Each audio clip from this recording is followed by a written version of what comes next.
What's up, guys, and welcome to USANZ from the Martinsville Speedway. As you can see there on the screen, we are currently in the middle of qualifying. Only one car on the track at the moment. 7 people have laid down laps. One of them being our current pole sitter, the 16 of Rachel Hunt. So she's already completed her laps. She's just out there getting some more practice at the moment.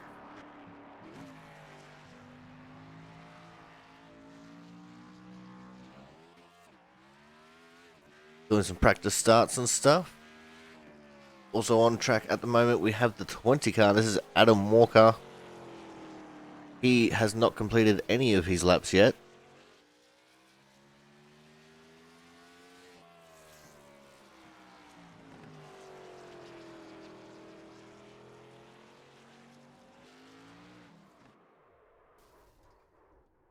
And he's been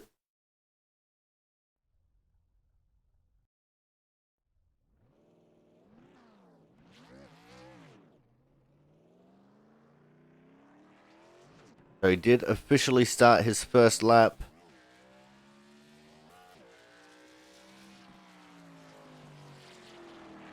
So let's see what he can get on his second lap here. We'll get the green flag this time by to start his second lap. We also have the 48 car just coming out on track. That is going to be the 48 of Ryan Charles.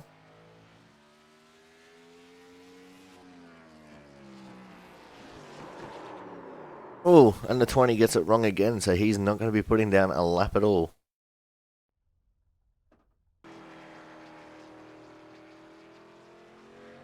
There's Ryan on screen now. He's on his first flying lap. Let's see what he can do.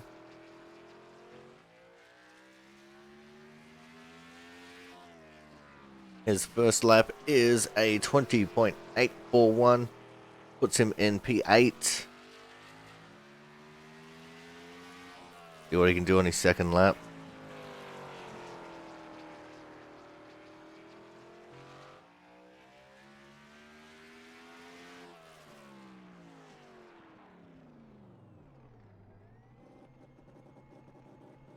The 20.347,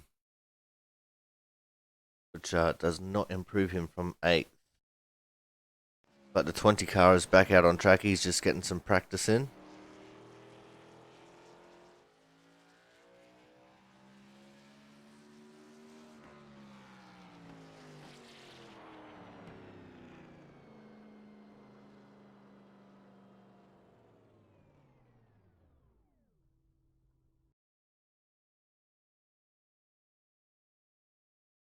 And now there is no one on track. So we've only got 8 people who are putting down laps at the moment. Waiting to see if anyone else is going to hit the track. We've only got a minute 40 left in qualifying. So that might have just been it. Here is Blake Matties, the 27 car. Looks like he wants to come out and have a crack now. Let's see what he can do for a qualifying time.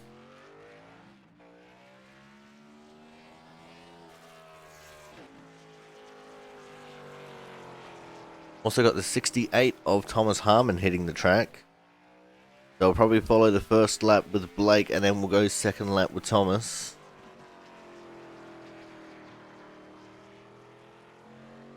See what Blake can do on his first lap here.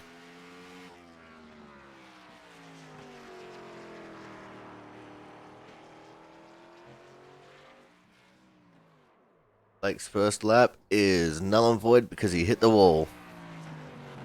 See what Thomas can do on his first lap. Thomas's first lap. Good enough for P6, a 20.063.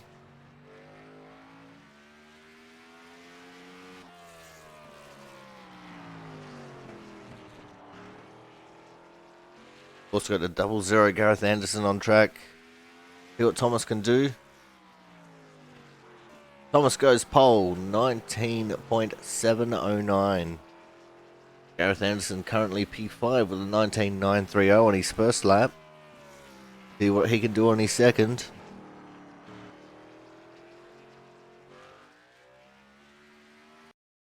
And he run out of time to complete his second lap. That is unfortunate.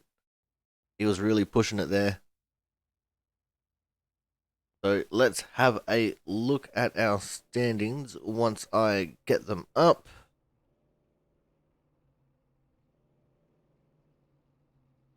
This one.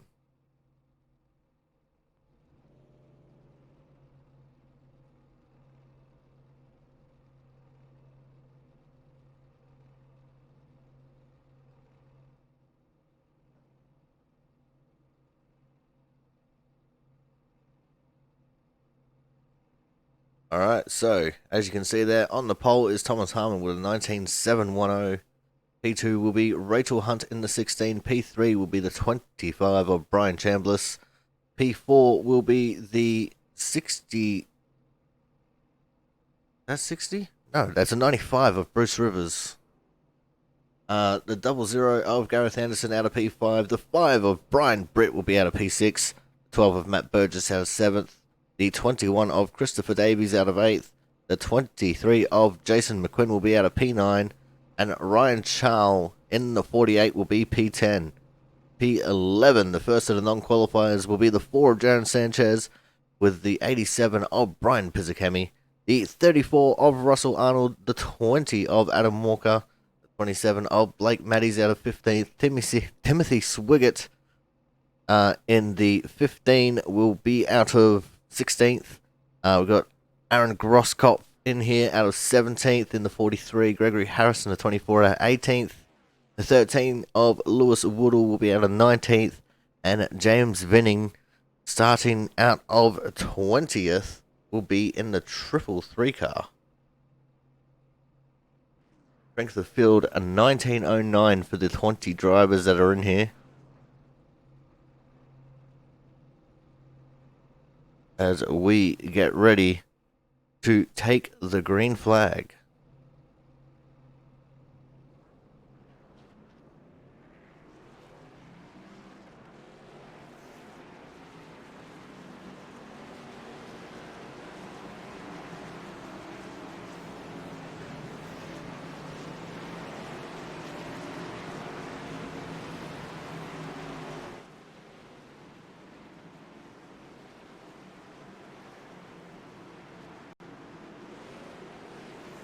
Looks like the 00 of Gareth Anderson's going to be starting from the pits. Not sure if that's by design or not.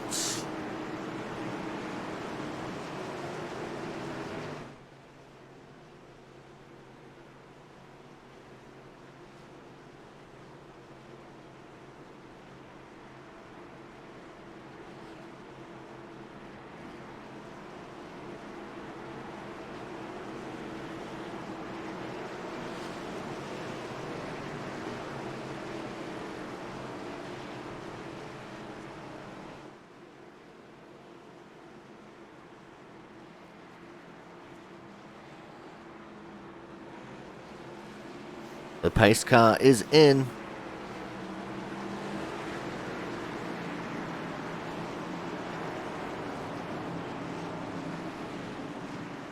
And we are off and racing. Go. Green flag. Thomas Harmon jumping out to a very early lead over Rachel Hunt in the 16. Brian Chambliss still holding on to the third position. Rachel goes very wide through turn 1. We've already got a car in the wall as well. Not sure who that was. I think that was the 5 of Brian Britt. But this is the battle for the top positions at the moment. between the 16 and the 25. Right behind them is also the 12 of Matt Burgess. He'll be looking to take advantage wherever he can. There's the 00 of Gareth Anderson, who's just come out of the pits. Looks like Aaron Grosskopf was unable to make the grid. Same with the 333 of James Vinning.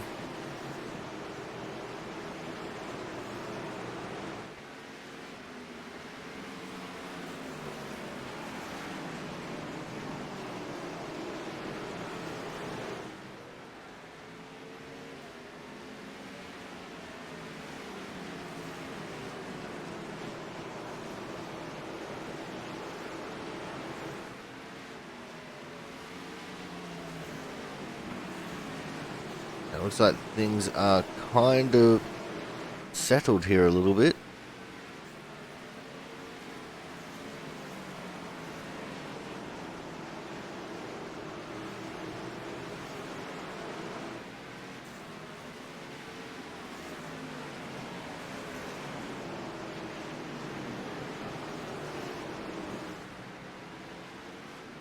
But we're going to keep an eye on this little battle, because Martinsville is, you know, a very interesting little track, I'm going to say. Very easy to make one small mistake and go sailing into the car in front of you. And we have a safety car already.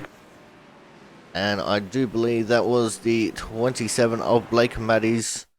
Let's back this up and see what unfolded for him. He was sitting there behind the 34. He goes wide in the corner.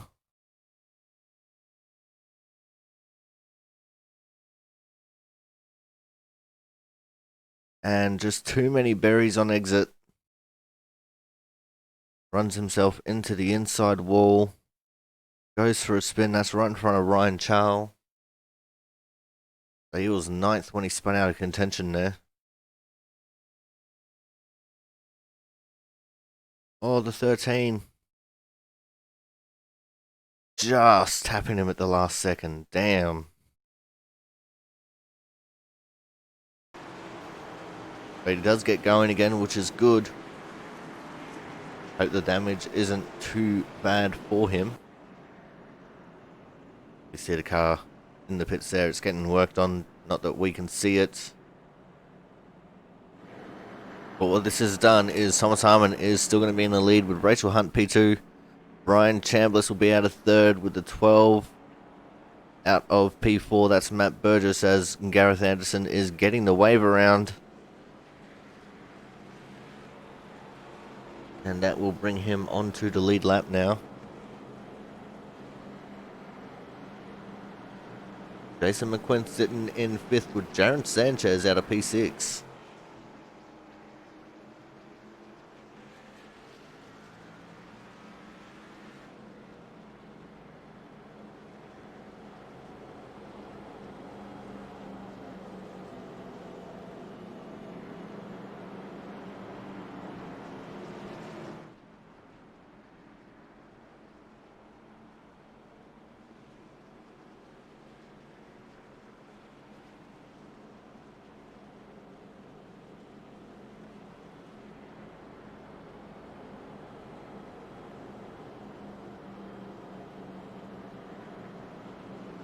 That caution came out on lap 7, 6 completed.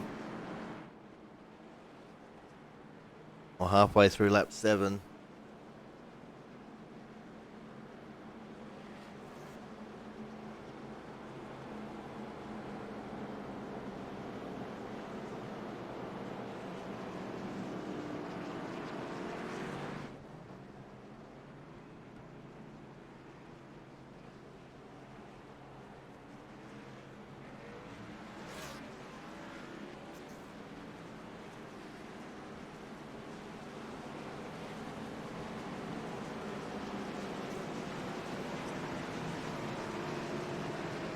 As we are back on the Wonder Green now.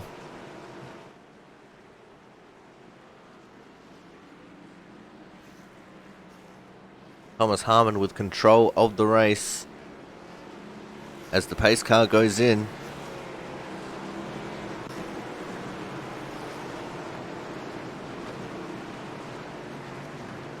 And we're off and racing again. Go. Green flag. Good jump by that inside line. As we go 3 wide for second place. That put the 16 in a very awkward position there. That's unfortunate for Rachel Hunt. Dropped from P2 all the way down to 5, 6. She's going to be losing even more positions here. As the top 4 was all output racing cars, but now it looks like the 23 of Jason McQuinn not wanting to let them get away with that, trying to make a move on Jaron Sanchez. This is for the 4th position, and he gets there. And here comes Rachel on the fight back. Oh, Jaron goes a little bit too deep into the corner, just about took out the rear of Jason McQuinn there. He's going to drop a few more positions now. In the background, we saw one of the cars getting loose. I think that was the 13 of Lewis Woodall. Looks like Jaron slotted himself into a position now.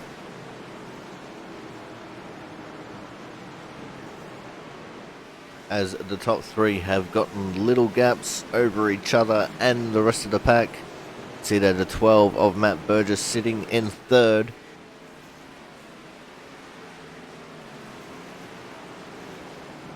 He has just the slightest gap over Jason McQuinn. And Jason's going to have to focus on the 16 of Rachel Hunt behind him.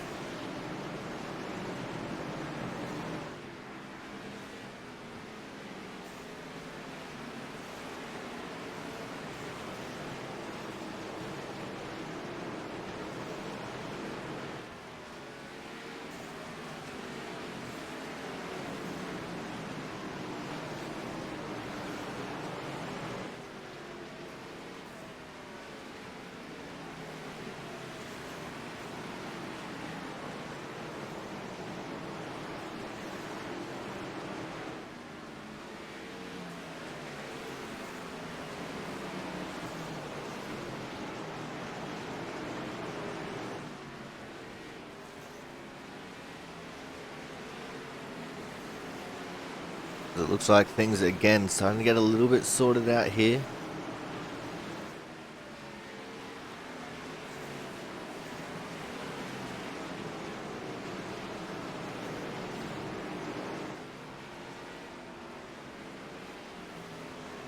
We're gonna just focus on crashes real quick, see where it lands us.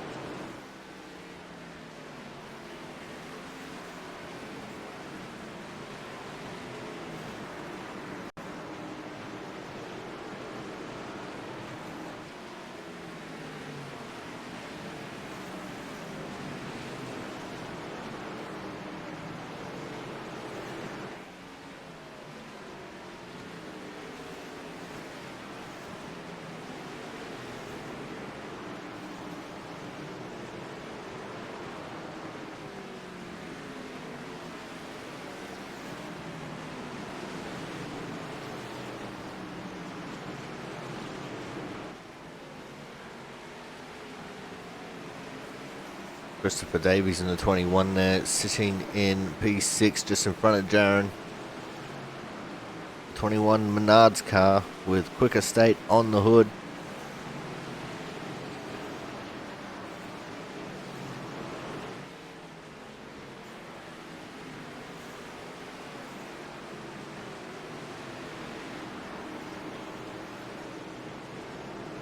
Thomas Harmon getting himself a nice little lead here. The tune of 1.5 seconds over Brian Chambliss in second. In fact, it's probably out closer to 2 seconds coming out of the corner.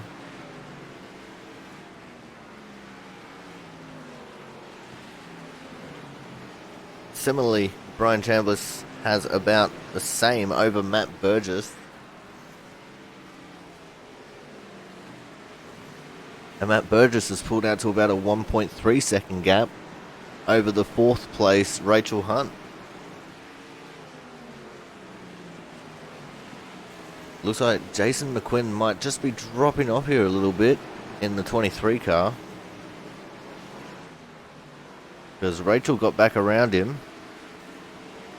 And he's starting to fall into the clutches of Christopher Davis.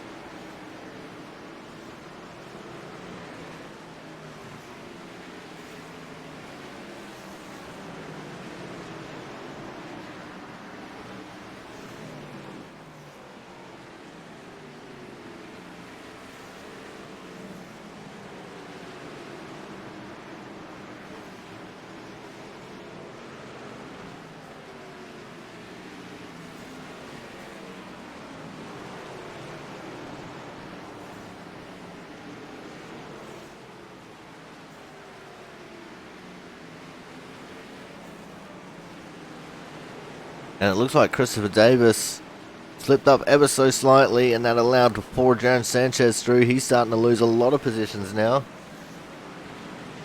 He was in P6, and now he's back in 8th, possibly 9th, as Brian Pizzicami is working his way up the inside now.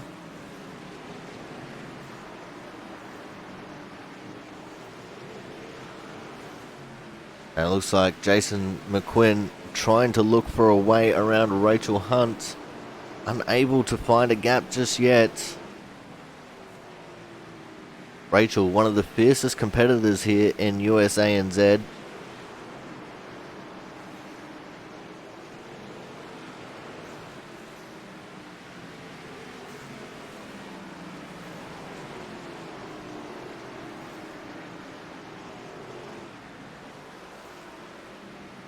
McQuinn thought that he could get a run coming out of turn 4. Nothing doing there though. He's also going defensive on entry of the corner. But Rachel slipped up there coming out of turn 2. That allowed McQuinn through. But Rachel still holding on strong around the outside at the moment. Let's see how long she can do that for. She still holds her nose just in front. Sanchez unsure on which lane he wants to go for. As McQuinn in the inside line, wow! Just jagged the car in front of Rachel's to take the position with authority. Sanchez was unable to make a similar move to the inside of Rachel there. But he's looking for a nice run coming out of the corner now. And it looks like he had a quarter panel on her for a second. But Rachel, using that momentum of the slightly higher line, was able to drive away from him ever so slightly there. Russell Arnold in behind Jaron Sanchez. Oh! Taps Sanchez, puts him around. And that is going to be our second caution here.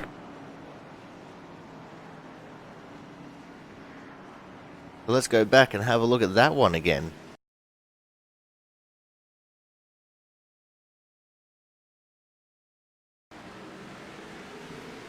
So Russell Arnold there in the 34. Just goes very deep into the corner. Don't think he was expecting Sanchez to check up that much after Sanchez was slightly balked by Rachel Hunt.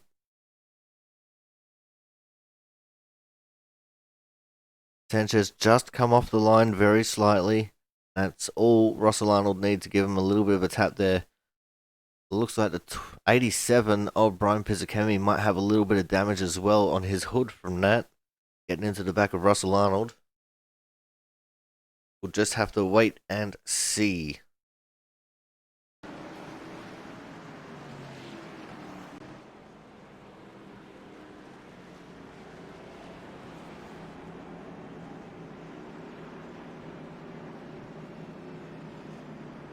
And somehow Russell Arnold has gotten himself to the lead there temporarily.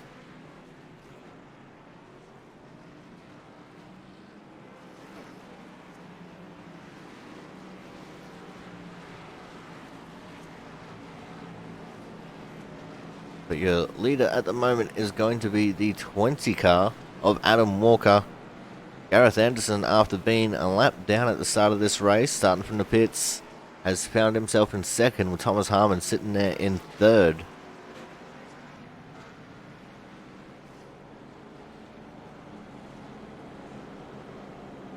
We've got people trying to get pit stops done. Got Sanchez that just wants to get his lap back.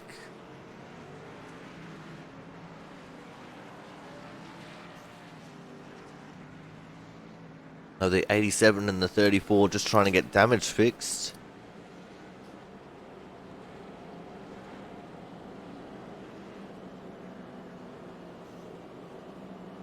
The good thing about Martinsville is that it's not exactly a draft-dependent track.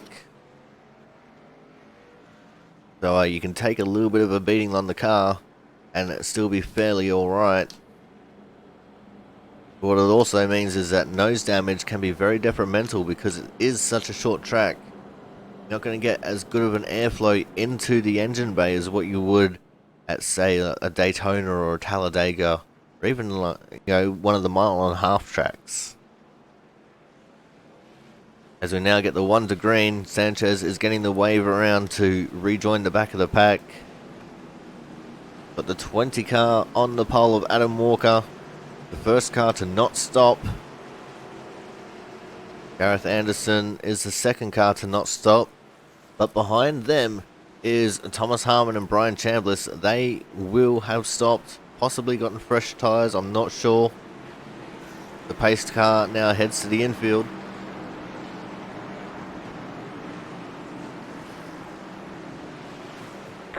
And we're off and racing again.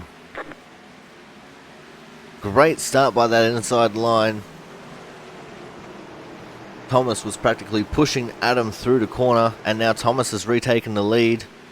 Here comes Matt Burgess in the 12 and the 25 of Brian Chambliss as well. They're looking for an inside run on Adam. We're keeping focus on Adam here because he is stuck on that outside line. Gareth Anderson in the background also losing a bunch of positions from that restart. Oh, and we got another big one. This one's involved a few people. 21 of Christopher Davis was the unfortunate victim of that one.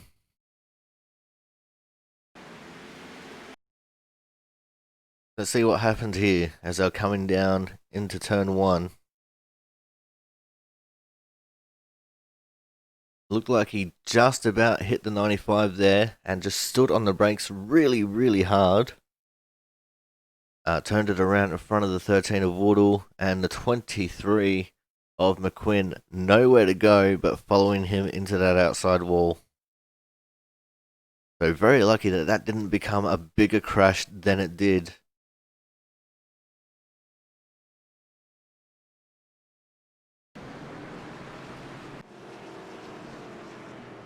So that one was all done by Christopher Davis by himself. No help needed.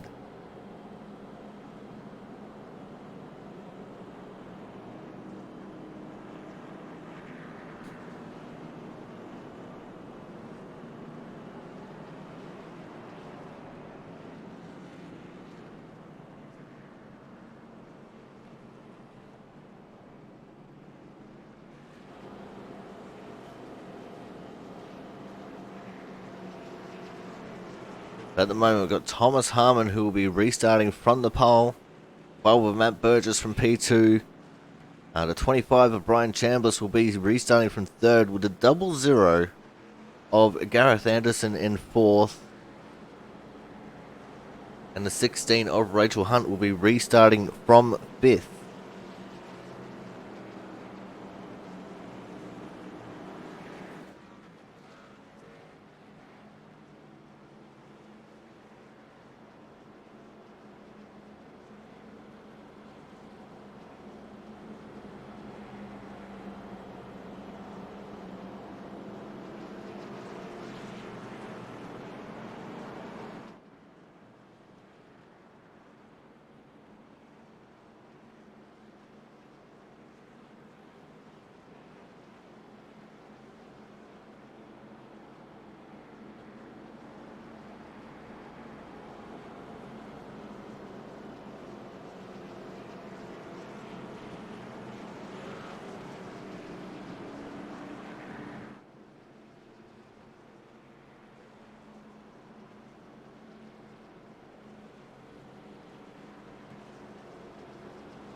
It looks like we're going to be having one more lap before we go green here. A couple people in the pits. That's the Ford Joan Sanchez and the 87 of Brian Pizzicami.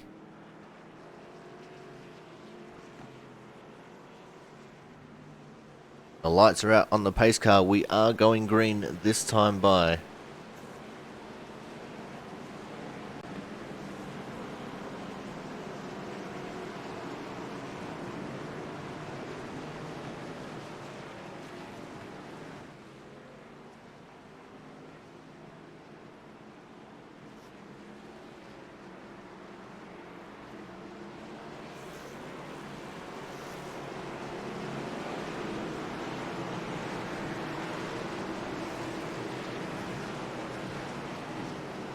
And we're off and racing again. Oh, look like the output boys there were trying to play nice with each other, but not as they were going through the corner there. 25 of Chambliss just snuck up on the inside of Matt Burgess. Matt trying to look for a way down before Rachel Hunt fills the gap. And he does it now, slotting himself into third. Just in front of Rachel Hunt. But Gareth Anderson doing a good job holding on to the 5th position there, although saying that they've just lost quite a bit of real estate there to Rachel Hunt. Lewis Woodall right behind. Been fairly quick at the minute. A little bit of nose damage on his car as well. That'll be from the contact with the spun car of Matty's, and also from when he made contact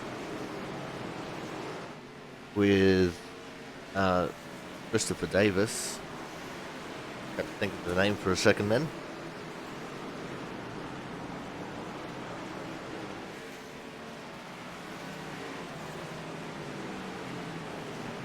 This could become a spirited little battle in itself.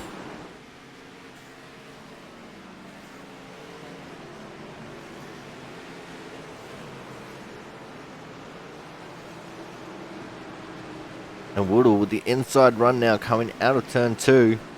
Going to take the 5th position away from Gareth Anderson. And he's already starting to pull away from him.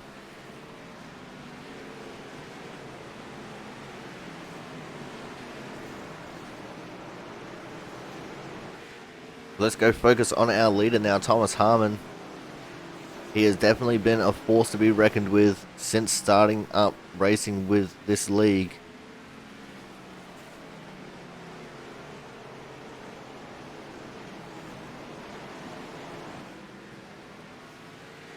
Likewise for Matt Burgess.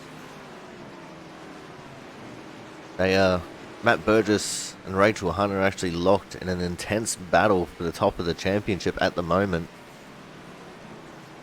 as we are getting ever closer to the end of the first stage here.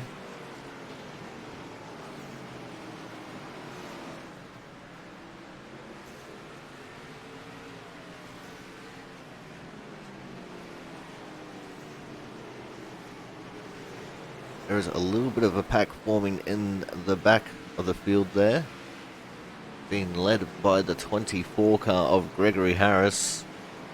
We got Adam Walker in there, Brian Pizzicami, Christopher Davis, Bruce Rivers, Jason McQuinn. Bruce Rivers is just off the back of that pack a little bit.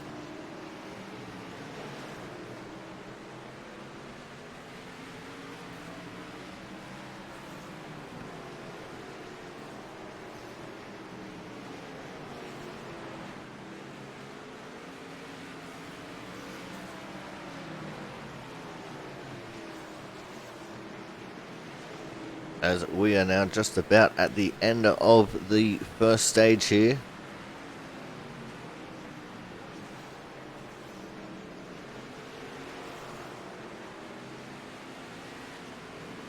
Here comes Thomas Harmon through turns 3 and 4. And there we go, the first stage is over.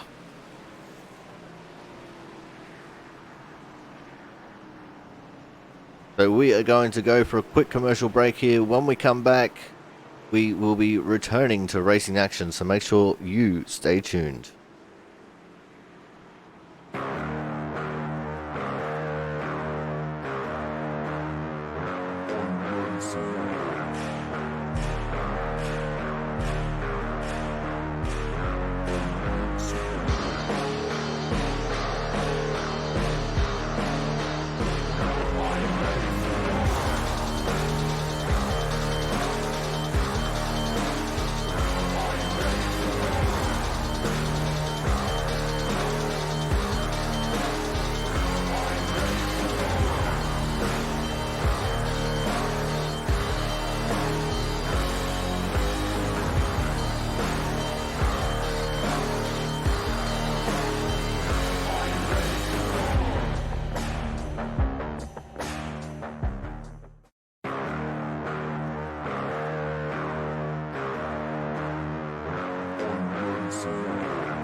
Hey everybody. Alrighty guys, we are back, and we've got a special guest up in the field, in the booth with us now.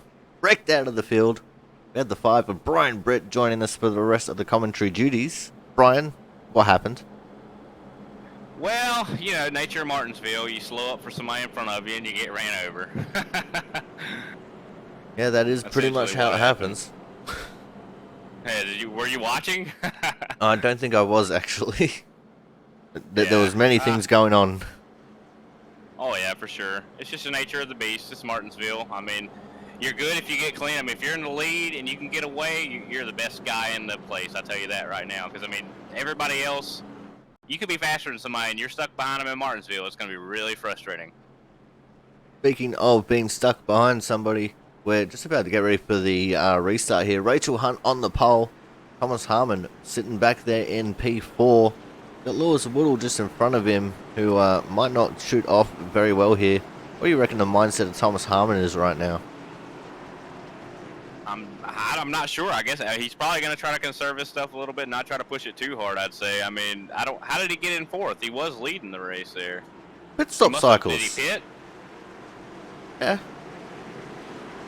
All right, we're going back green. Alright, so the pace car is in. They're coming out of turn 4 now. And we're off and racing again. Rachel with a nice jump coming out of turn 4. Similarly, Lewis Woodall actually getting a pretty good jump there as well. 2 by 2 we are for 3rd and 5th. As we're going to focus on the 21. I'm surprised to see the 21's doing so good. Christopher Davies, he's doing phenomenal tonight, it seems like, even though he's got some damage on his rear. Oh, and the Ford Jones Sanchez has gone around. Oh no. And that has caused quite a bit of stack up there behind him. Let's go back a little bit and have a look at what occurred there. Looks like he just gave it too many berries coming out of turn 4.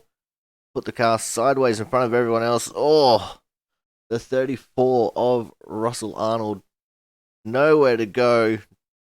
Jagged it up high and just body slammed the 00 of Gareth Anderson into the wall. He tried his best to miss it, that's for sure. Looks like we're gonna have. You could see him going high, but it just was not enough. Looks like we're gonna have a couple of cars here with a little bit of damage from that. Obviously, the 34, we got the 00 of Gareth Anderson with damage. The 87 will have a little bit of damage, and also the 48 of Ryan Charles involved in that one. Oh man, his car is looking pretty beat up. But one thing about Martinsville, you can always say about Martinsville, you know, this is one of those tracks where you can get some damage and you can still be up there. I mean, it doesn't stop you a lot of times. Well, that's exactly right.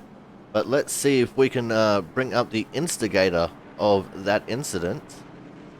as soon as I get him dragged into the right spot. We are, of course, talking to the 4 car of Mr. Jaron Sanchez. Jaron, what happened there? Well, I just was trying to get back to the front and just got a little loose coming out of the corner, just a little too hot, and made a mistake. Now, it looked like quite a few people were caught up in that behind you, but did you get any extra damage from that, or is it all fairly small for you? No damage whatsoever, so I feel kind of bad about it, but we'll be able to keep racing here. Hopefully no one else is out of the race from that. Hopefully no one has any bad feelings towards you. Yeah, it happens, but yeah, no, that was my bad. Alright, man, well, thank you for your time. Anyone you want to give a quick shout out to before we throw you back in with the Wolves? Oh, you know, just the league, you, my wife, everybody. Alright, well, thank you very much, man. Good luck for the rest of the race. Thanks for it. Alright, guys, so that was the 4 of Jaron Sanchez, the spinner in that situation. Seems like an upstanding guy. He is. He definitely is.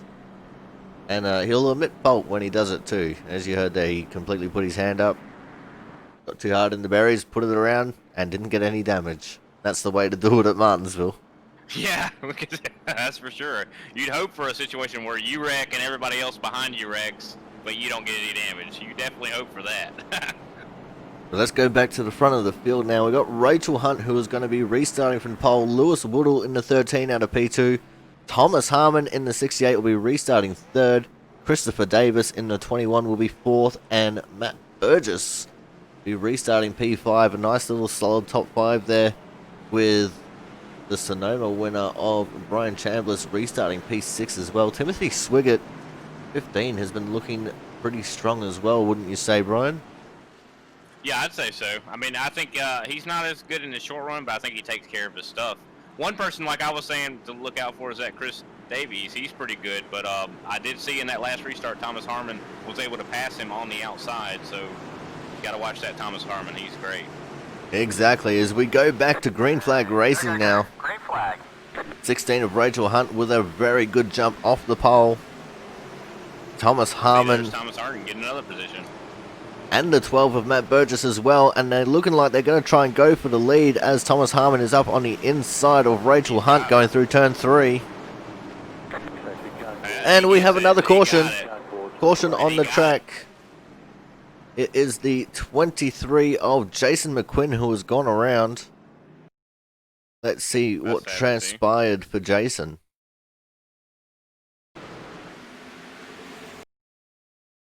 See, going into turn 3. Oh, it looks like everyone's stacked up in front of him. He might have just missed his braking marker a little bit.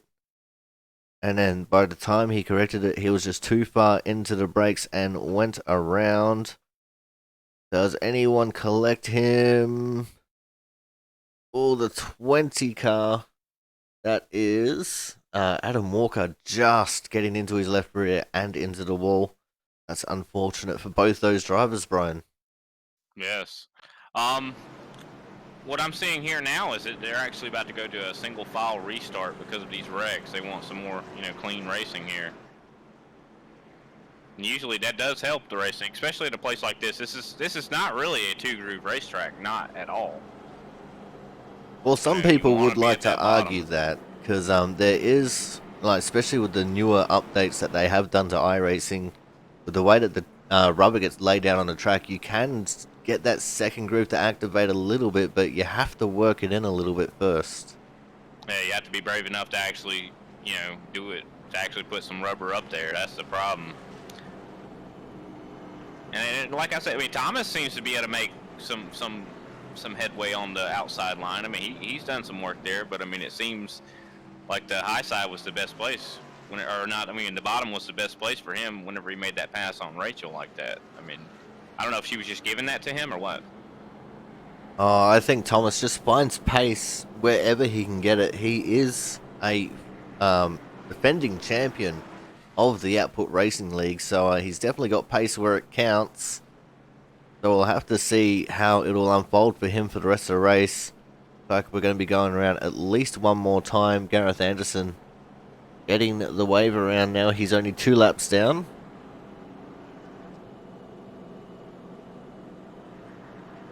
So your top 5 is going to be Thomas Harmon, Rachel Hunt, Matt Burgess, Lewis Woodall, and Brian Chambliss. Christopher Davies still holding on to a top 6 at the moment, but he's going to have Timothy Swiggett in the 15 right behind him, Brian.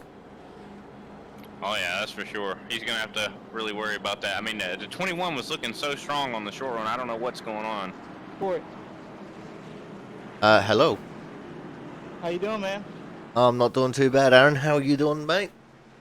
I'm good, man. I never get to talk to you, man. Figure I'd take a chance of precaution and talk to you, man. Just see how the broadcast is going. Put my 2 cents in. It's a tough track for these drivers, and hopefully we can pass the caution. Yeah, we noticed that the restart procedure has been changed to single file. As one of the admins, was that a call that you decided on as we're getting ready to go back to green here? We actually one of the other admins has changed it to double file. Apparently that was an error in the server. So I think everything should be back to normal for the next races, or for the next race for sure. So that was an error on our part. Alright, no worries. Well, thank you very much, man. And time to get back to racing as Thomas Harmon has already opened up a big lead over Rachel Hunt here in the 16. And looks like the single file restart has definitely calmed everyone down here on the restart, Brian. Oh, that's for sure. But look at Rachel. She's kind of struggling. If you look at her like that 12 car, he's right on her back bumper.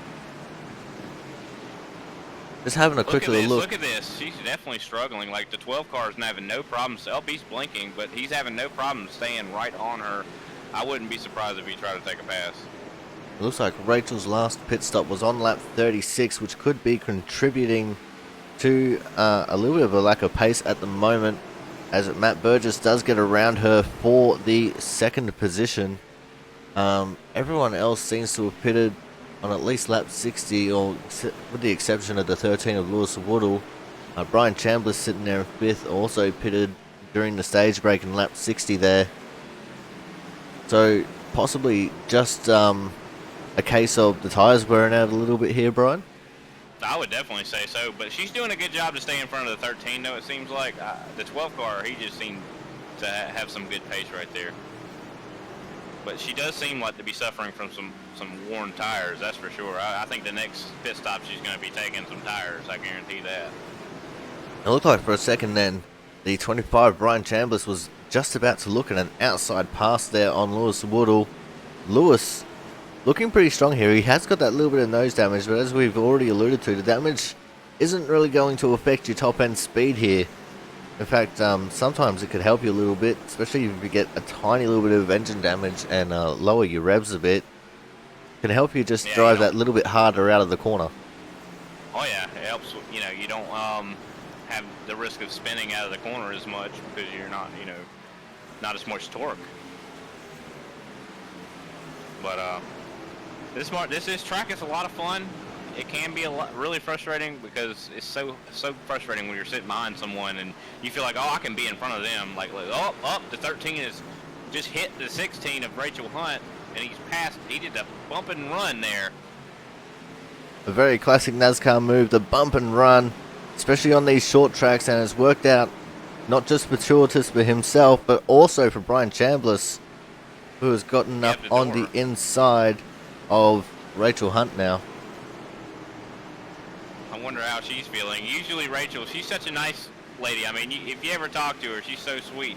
But I wonder if she's saying big smile on that one. I doubt it. Oh, I don't think she would be at all. I'm pretty sure she'd probably be swearing internally at the 13 of Woodall there.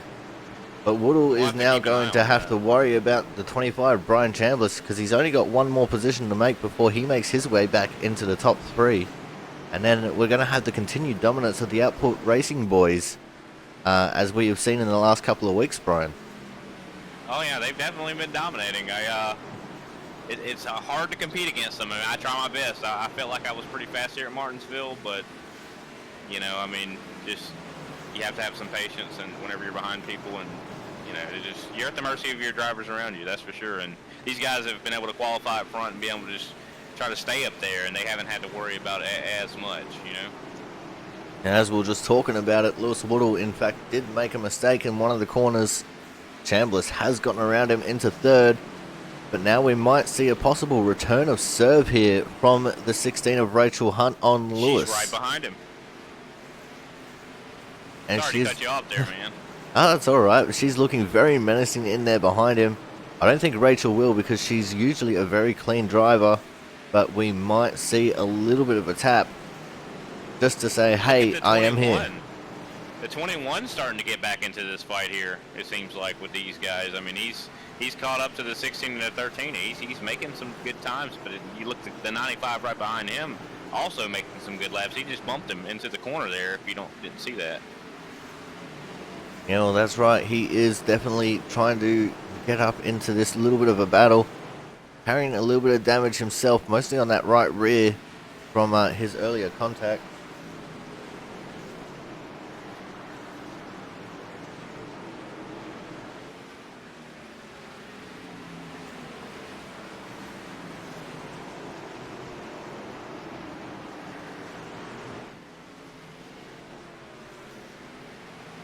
At the moment, things starting to settle down a little bit. I say that, although looking back there at the battle between the 21 and the 95, the 95 is trying to look for a way around Christopher Davis at the moment, Brian. Yeah, he is. A man of many words, Mr. Brian Britt, ladies and gentlemen. I'm sorry, man. I was looking at something. Somebody was messaging me. I'm so sorry about that. That's so unprofessional. Oh, that's alright. I get like that sometimes. It's all good. As now... Remember, we do have a stage yellow at 120, so watch out for that. These guys, as we get closer to that, they might get more aggressive. Indeed they might, as we see aggression coming from the 95 of Bruce Rivers now, storming his way to the inside of Christopher Davis. And now Christopher... That was a good move. It was definitely a good move, but now Christopher's going to be stuck on that outside line and losing positions. But as I was saying before, you know, with him running that outside line, it's going to put a little bit of rubber out there. And we could end up seeing that line start to come in a little bit, Brian. Yeah, you're 100% right, because, I mean, think about it. This is such a long race. We're not even close to halfway yet. I mean, this is a marathon, and we definitely could see some rubber get built up there, and it could make it more of a viable strategy up there. You might see a late race pass on the high side. Could happen. We'll just have to wait and see how things will unfold, as now Brian Pizzicami is up on the inside of Christopher Davis now. Christopher just not having too much luck trying to find a gap to get himself back down low.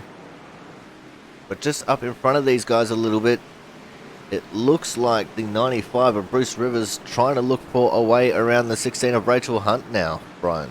He is on he's on a mission, that is for sure. He is trying to get his way into the top 5 here. And this guy's actually 13 years old, which is shocking to me. But he says that he races in real life. I've talked to him a couple times today. You know, he was kind of shy to actually talk to the other guys. And I told him, I was like, dude, we don't care how old you are. Some of the best drivers I know are young. Well, that's exactly right, as Lewis Woodall actually made a mistake in the previous lap. And now Rachel Hunt is paying for it, because he checked up immensely and he got caught very quickly by everyone else. Now Rachel Hunt stuck on the outside, as we see the forward James Sanchez also trying to make a move on Timothy Swiggett now. It's a great recovery by Sanchez after that spin earlier. Back up into P6 now, Brian. Wow. That's impressive considering, you know, what happened earlier, like you were saying. I mean, he said he had a clean car, it wasn't hurt. He just got that EOL, and he fought his way back up into the 6th place. That's impressive. Especially here at Martinsville, how hard it is to pass here. But, you know, you just wait for someone to make a mistake, and he's been doing that, just running laps, trying to stay behind people. If they make a mistake, that's when he capitalizes. And there's been a lot of mistakes here. It definitely has, but we are having quite a nice little green flag run here. I think we only had that one caution, 2 cautions since the end of the stage, and everyone just seems to be taking it a little bit easier than what they did at the start of the race here at the moment. I think they're figuring out their cars. I think they're learning that, oh, I can't drive it that hard. Yeah. I did say earlier in the Discord when we were talking to everyone else that you can win it in turn 1, but you got to start at the back and go bowling. Yeah. That's what I was telling everybody. So if you wreck, just take everybody with you. Just go ahead and do that. I'm just playing. But, you know, we were having a lot of fun in practice earlier. We have a lot of fun as a group. I mean, last race at Indy, we had a ball. I mean, it was a lot of green flag racing. I'll tell you that. But we are about 15 laps away from the end of the next stage here. And Thomas Harmon is just about to enter his way into some lap traffic. He's currently on the tail of the 48 car of Ryan Charles at the moment. Ryan hasn't really been having a great season at all this year, Brian. What's your assessment on how Ryan has been? Oh, I mean, I think he's definitely a capable driver. He's definitely, he's got some room to grow. I mean, just like I have room to grow. I don't think I can be too aggressive sometimes, burn my tires off. But I think that he's you know, he needs to practice more, and that's all that is. I mean, he's definitely capable, and he's definitely good at building setups, for sure. He's a good crew chief, that's for damn sure. At the moment, here comes Thomas Harmon now as they go 3 wide in front of him. 3 wide in front of him, lap cars. He's got like a 5-second lead. This is insane. They're oh, caution is out. I see the 34 is involved. Let's go back and see if we can see what happened. This is way up in front of Thomas Harmon, who actually also got fenced by one of the lap cars there. Looks like Russell Arnold just getting very deep into the corner. Jumping up onto the grass in front of the 15. Just missed by the 15. And if you look at Thomas from Thomas Harmon's point of view, you actually can see that he might have gotten some right rear damage out of that, because he came up on the 20. And actually, I think he might have hit the wall a little bit. So watch out for that. See if that damage affects him or not. Oh, I can confirm indeed he did, because we were watching him when that caution came out. Got a replay of it on screen. Yeah, he just darted straight across the 20 car there. And that's going to be some right front and right rear damage for Thomas Harmon. I don't think it'll affect him too terribly much, but definitely a bit of a overzealous move that probably didn't need to happen there, Brian. Oh, that's for sure. I mean, I think he was just trying to get by all this lap traffic. He don't want these guys to catch him. I mean, can't really blame him. He doesn't want these guys to catch him. And all this lap traffic, it's really hard to pass them.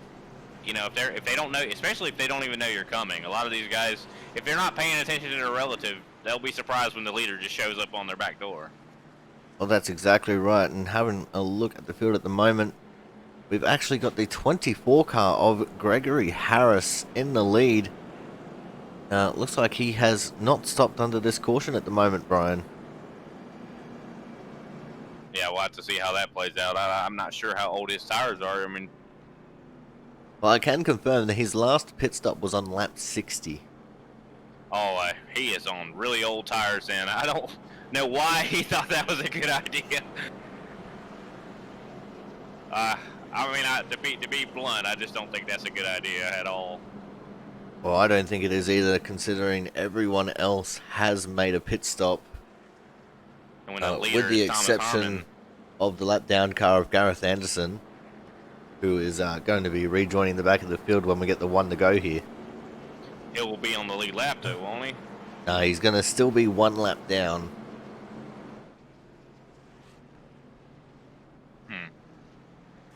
Well, hopefully he'll be able to get back into the fight. There's a lot of race left for him to be able to get back into this fight. And, you know, Gareth Anderson, he can... I've seen him. He can do some work. Now we're on the one, the green There's a lot of here. people to watch in this field. I mean, they might have a little bit of damage, but I think they're still, you know, you should still watch them because they might come into it. Now we go back to our 2x2 formation here for the restart. As I said, Gregory Harris will be on the pole, Thomas Harmon, Matt Burgess, Brian Chambliss and Bruce Rivers are your top 5. So Gregory Harris is surrounded by the enemy at the moment with old tyres, Brian, and he's immediately being swamped on the outside. Oh, he got into Thomas Harmon. Thomas is around. Oh Thomas my is around in gosh, front of the big field, damage. and a lot This of is not people good are for in that. him.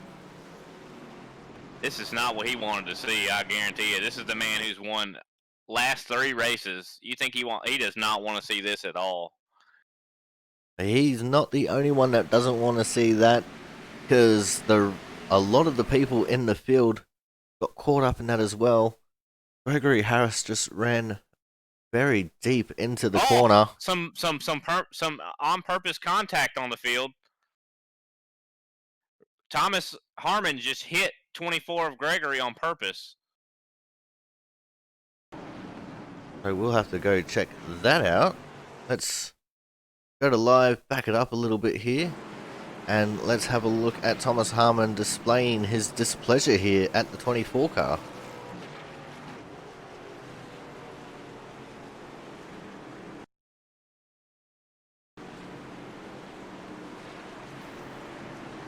Oh, yep. A little bump just to say, that one's on you, buddy. But there were a Still lot a little of... unsportsmanlike, I'd say. But I mean, I guess it's unsportsmanlike to stay out on 50-lap old tires too, though. So. Well, in saying that, at least it was only a little tap. It's not like he was going for the intentional wreck. It was just to say, hey, I didn't appreciate that one. I'm pretty sure that they're just going to make this the stage. That's what they're discussing in the actual race session. Aaron, the race control, has just said that he's going to make this the actual stage right here. Alrighty, so we got the confirmation there through race control that this is going to be the stage.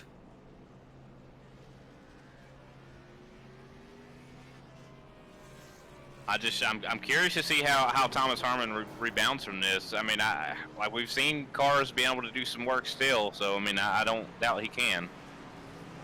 Hello, Corey. I do believe that he will be able to. What's up, Aaron? This will be the stage. This will be the end of the stage right here, this yellow. Alright, thank you very much for the confirmation there. Much appreciated, man. No problem, bud. Alright, so that is the end of the second stage. And because we were busy looking at replays, we didn't see where everyone was at when the caution came out. Looks like Matt Burgess is going to get him a stage win. And Bruce Rivers is in second place. He'll get some points for that. So at the moment, it's going to be Matt Burgess from Bruce Rivers. Brian Chambliss will be restarting third. Darren Sanchez will be restarting fourth with Brian Pizzicami in fifth. 4 of the top 5 cars are Output Racing cars, so Bruce Rivers is kind of stuck in between a rock and a hard place at the moment, Brian. Oh, yes. How old is his tires? It's like everyone in the top 10 last pitted around lap 109 as we get ready to go green. Looks like there's another single file restart here. We're off and racing. The 12 of Matt Burgess, unabated, getting a big jump on the restart here. He was definitely fast. I mean, you saw how he was able to capitalize and get by Rachel really quick earlier. So, I mean, he might be able to stay up there and hold his own if he has clean air and not have to really battle anybody. Well, speaking of Rachel, she was one of the drivers caught up in that incident between the 24 and the 68. She is down in 11th at the moment. Buried deep in the field. That's definitely not a place that you want to be, Brian. Oh, that's for sure. I mean, she's been having a struggle tonight. Usually we can count on her to be in the top 5 easy, but tonight I think she's been struggling a little bit. I think she might have just been a little bit of a victim of circumstance with pit strategy and also just that little bit of contact there from Thomas Harmon as the 12 of Matt Burgess starts experimenting with some demonic portals. Yes, I was wondering if you saw that. I was like, what happened there? He's sponsored by Rick and Morty apparently. Well, it says Halloween on the car, but we'll believe that that's just an offshoot of Rick and Morty. Just because. But the 95 of Bruce Rivers holding on very nicely to the second position right now over the 25 of Brian Chambliss. The top 5 is just checked out from the rest of the field at the moment. As we get another caution, and the 95 of Bruce Rivers just spun. After the yellow. He did indeed. The actual caution was for the 20 car of Adam Walker. Let's see what unfolded here for Adam. Coming out of turn 4, he just gave it too many berries and went around. And Bruce Rivers also. Bruce Rivers was tracking down the 12 too, so that's why I hate to see that. He seemed like he had figured his car out. I don't know what happened. That whenever the yellow came out, it must have scared him. Well, it looks like he just did the same thing that the 20 car did, but just coming out of turn 2. So he's put the mobile sideways, nosed it into the wall. That's not going to be very good as far as cooling the car goes, but we'll have to wait and see how it will affect him for the rest of the race here, Brian. I mean, like you said, he might have got a little engine damage. It could make him better. It very well could. But having a look now, the top 4 are all output racing cars. This does not bode well for some of our other regulars who are sick of seeing a domination by the output racing guys here, Brian.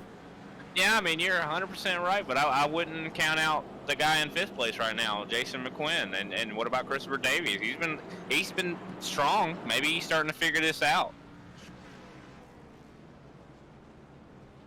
I mean, 5th and 6th place, those are, some of them Starcom boys. You can't count those guys out. And that's exactly right, you cannot. We can hope that someone might be able to provide a challenge, but just having a look through the field at where Thomas Harmon is at, he is down in 13th at the moment. Just a 1 behind Rachel Hunt, both of them coming in for pit stops during this caution period. And we are also just past halfway, Brian, so we've got another half of this race to go. Yeah, and this time we won't have the stages. We're going to actually have to see, maybe we might have to see a green flag pit stop. I don't know if they're going to do it for tires, or, I mean, I think they can make it on fuel, but I think tires are going to be something people are going to want. That you can make up a lot of time on some new tires versus old tires, but that's one thing about this track too. You said Rachel pitted. She might have been trying to get some damage off. If someone was pitting to try to get damage off, that's one bad thing about this track, is you're not able to actually to get a lot of it off. You might go a lap down if you're not careful.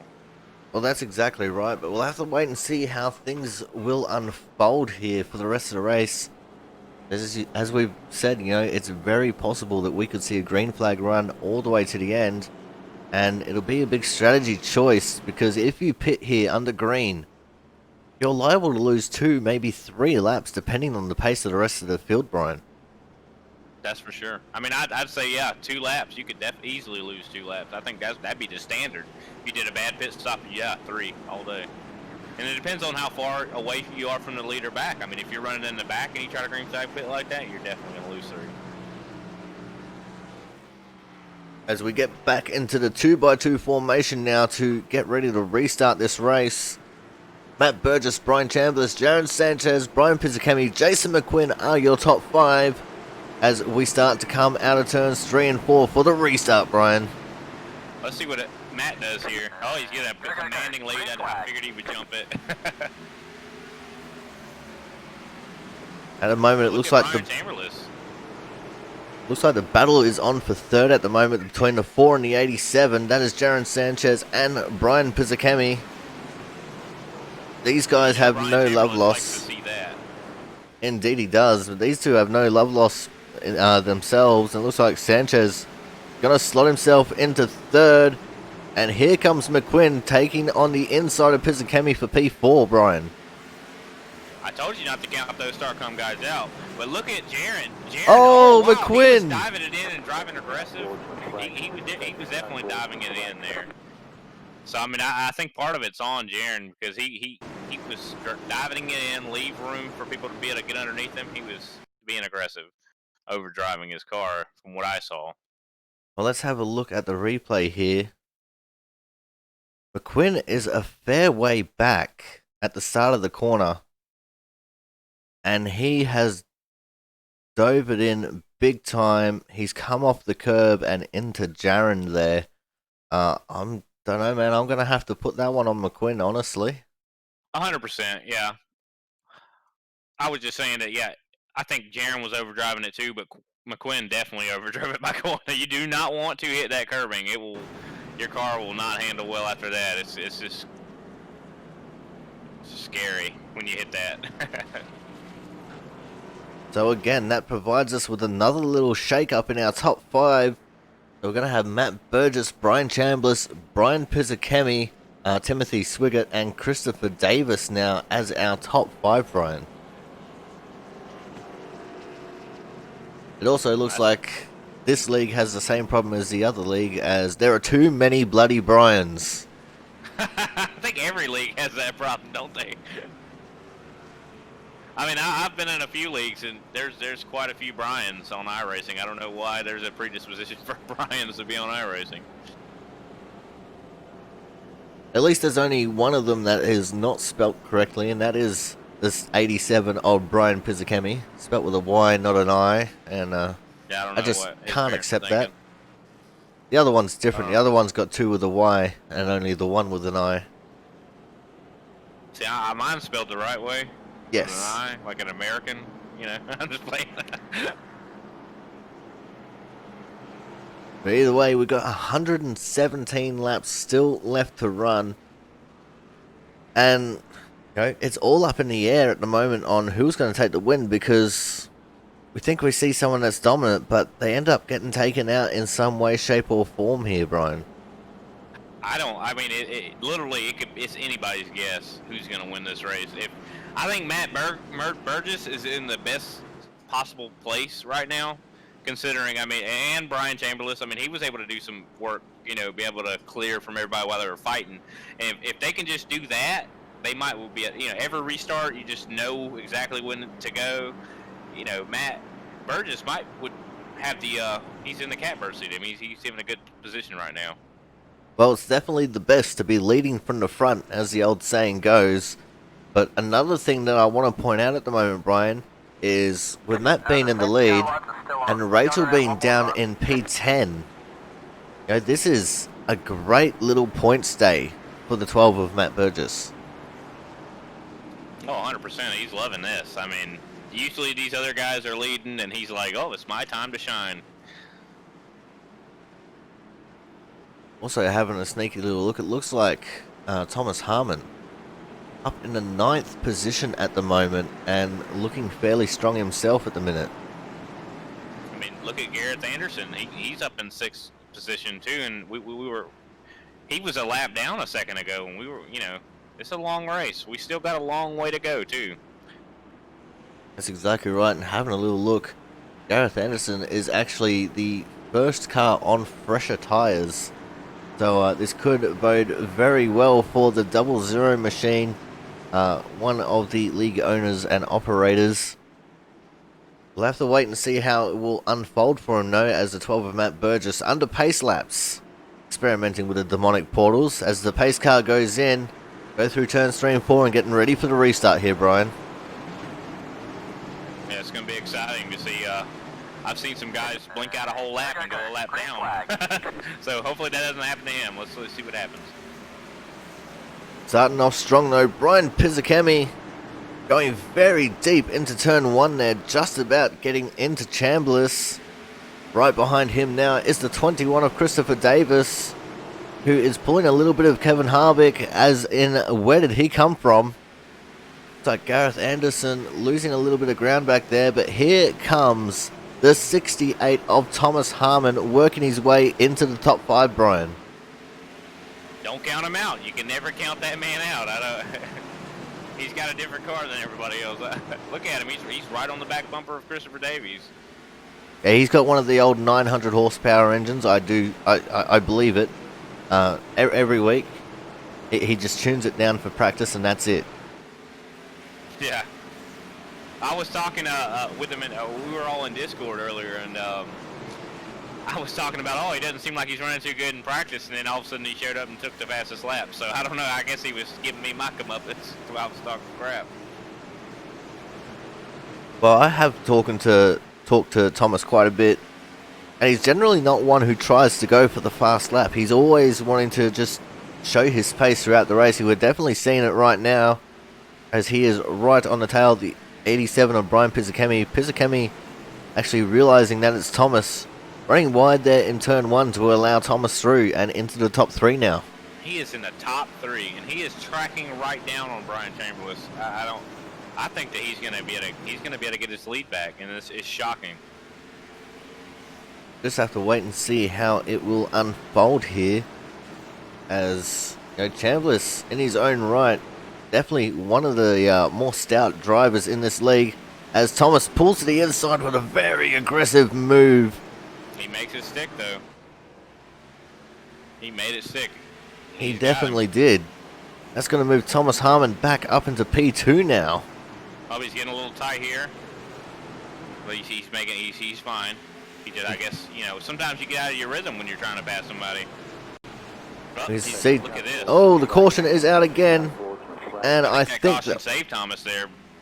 I do believe it did, but I also think the caution might have been for the 21 car of Christopher Davis. Let's have a look at what unfolded here for Christopher. And let's see if we can get a little bit of a tighter camera on it, because I think there might have been contact from behind coming into turn 3. Oh yeah, and there was definitely turned him. Big time contact from Lewis Woodall there. See, Lewis actually had his brakes locked up. He probably just missed his braking marker ever so slightly and got into the back of Christopher, but that's all it takes at a track like this, Brian. Oh yeah. Doesn't take much to send someone up the track. You hate to see it, but I mean, it's just the nature of the track. I mean, it's just like what happened to me earlier. I mean, just what's been happening all night. Well, that's People have exactly different right. braking As we points. see the 24 Gregory Harris getting one of his laps back. He is now 2 laps down. But Still we're a going long to take. race. You could be still in it. But we're going to take this opportunity to go for a commercial break, because we haven't had one of them for a bit. So make sure you guys stay tuned. We'll be back in less than a minute.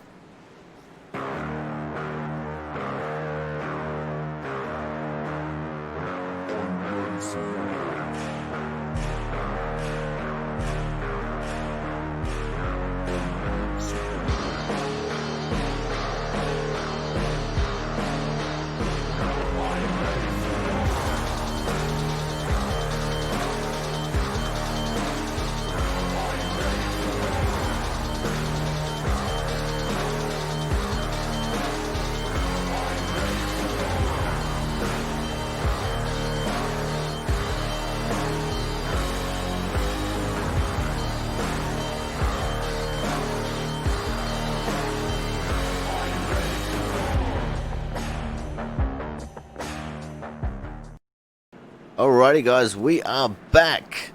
USANZ from the Martinsville Raceway. And currently we have Bruce Rivers in the lead in the 95 car, Christopher Davies in P2, with Jason And he's the McQuinn. one that wrecked. Jason McQuinn in P3. Thomas Harmon, the first car on fresh tyres. We're going to speculate fresh tyres. In P4 with Matt Burgess 5th, Chandler 6th, and Pizzakemi in 7th. So our previous top 4 are now 4th, 5th, 6th, and 7th, Brian.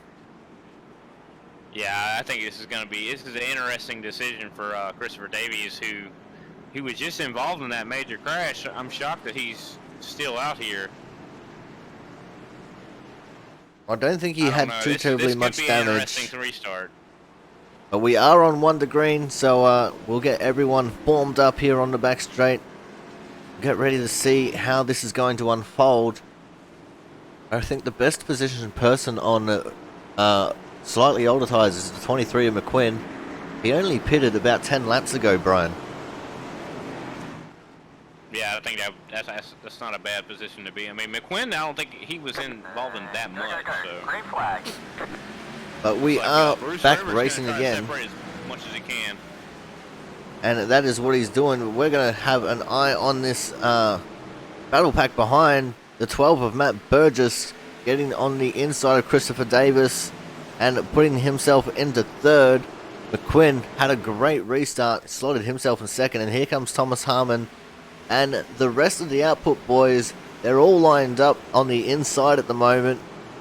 You can see Matt Burgess in the 12, the 68 of Thomas Harmon, the 87 of Brian Pizzacami, the 25 of Brian Chambliss, and the 4 of Jaron Sanchez, all there in one tight little pack, Brian. Yeah, that's for sure. It was scary, and I didn't think they were going to make it through that, considering how tightly packed they were. But look at Thomas Harmon. He's right on the back door of this 12 car. He's like, let me by. He is, and the 12, very similarly, is on the back of McQuinn in the 23, trying to look for a way around and get into that second position. He might find it if he keeps doing that, where he seemed like he got tight, and the 12 car was able to see the open door and went through it. Exactly right, he did, and into P2 will go Matt Burgess. Thomas Harmon going to follow suit and try and take third away. And if these output boys can get lined up a little bit closer, you know, that 23 is going to drop all the way back to P7 by the end of this one, Brian. Yeah, it looks like he's getting hung out to dry. I mean, he just got tight, and that's what happens. If you get tight, everybody behind them, I mean, they're right bumper up. There's a caution. And it looks like, again, it is the 21 car of Christopher Davis. I wonder what's going on with him tonight. See what's transpired to him. He is surrounded by the 2 league owners of Ryan Charles and Mr. Gareth Anderson. Took me a second. Yep. Oh, and Gareth got into the back of him and sent him around on the front straight. I feel so bad for Christopher Davis. He has just been getting knocked around. Christopher has just been getting knocked around by just about everyone in this race, Brian. Yeah, I feel bad for him. I feel like Gareth, he should have went low like Ryan did when he went to go past him. I mean, Ryan went low past him. Gareth, he just tried to run the same line that Chris was doing. And now we also have a new development in the 95 of Bruce Rivers has gone for a pit stop. So now we have a top 3 that looks like Burgess, Harmon, and Chambliss, Brian.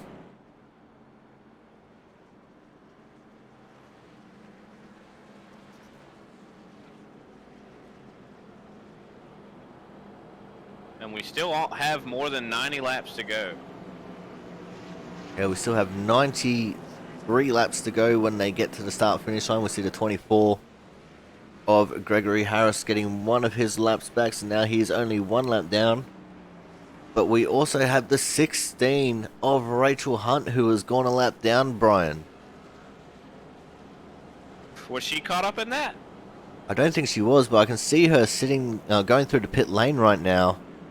I'm not sure why she's gone a lap down. Maybe her pit service went a little bit longer than it should have. Yeah, I'm not sure. Maybe she was too far behind the leader. Like, you know, sometimes if you try to pit and you're not caught up all the way to the pace car, it could definitely put you a lap down. I don't know. Hopefully she's not giving up here. Hopefully that's not what that is. I don't believe that would be what it is, because Rachel, her, considering very her. determined driver. As I say every week, I strongly suggest anyone and everyone go to her profile here on iRacing and go and have a read of it. It's crazy because, like I remember last week on Indy, you were mentioning in it. She, literally, someone said that she should try iRacing as a joke because of her Parkinson's. She, like, I wonder how you would do, ha ha ha. But turns out she's really good at it, and everybody in this community, I've never heard an ill thing spoken about her. She's always been so kind and nice.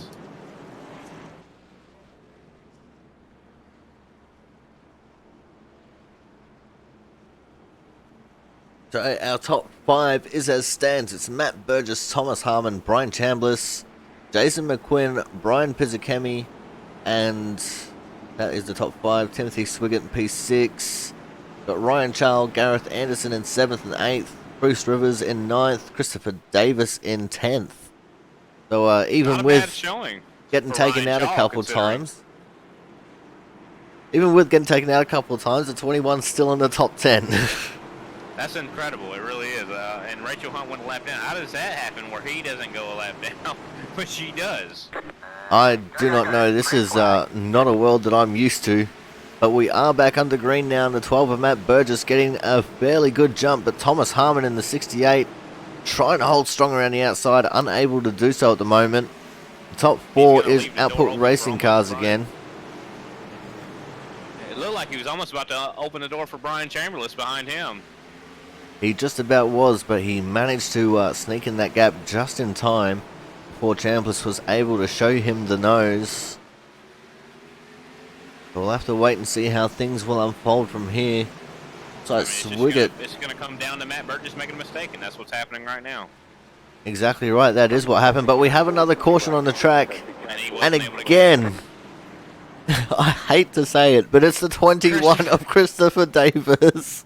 Oh my gosh, really? That's insane. I tell you what, if he didn't have bad luck in this race, he would have no fucking luck at all. And that is my one for the broadcast. Oh my gosh. And again, it is the 13 of Lewis Woodall who got into his back bumper and has sent him around. And is that the guy that turned him before? It was one of the times, yeah. Could it be some bad blood between them? I mean, I don't know. I don't want to speculate, but that's kind of coincidental. I'm not going to speculate either. I'm just going to leave it as what it is.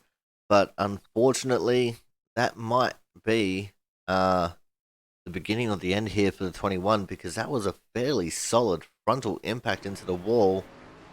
He'll be lucky if his engine lasts the rest of this race, Brian. Yeah, I mean, he's definitely gotten a lot of damage here. I'm not sure what's going on. In wave around news, Rachel Hunt is now back onto the lead lap, getting the Lucky Dog wave around.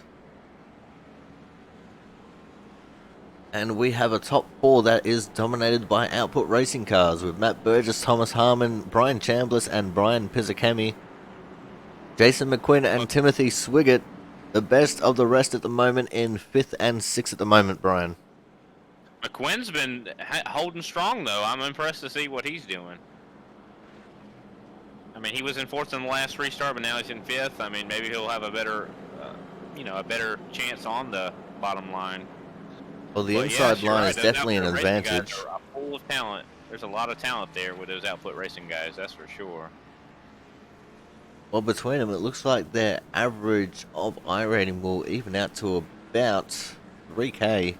Matt Burgess is a 2.1, Thomas Harmon a 3.9, Brian Chambliss a 3.8, Brian Pizzakemi a 2.3. So, there's definitely a lot of talent in those front 4 cars. Quinn and Swiggett, only a 1.2 and a 1.7, but that's not to take away from their skill. They're definitely right up there as far as the pace that they can hold.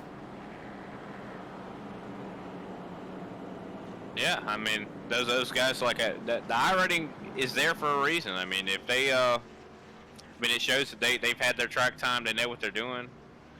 I mean, you're right, though. You can see a guy who has a 700 iRating be able to come out here and be able to do some work. I mean, just like, I'd say, what was it, the Firecracker 400? I don't know if you saw that race, but there was a C-Class driver that was racing out there with Dale Jr.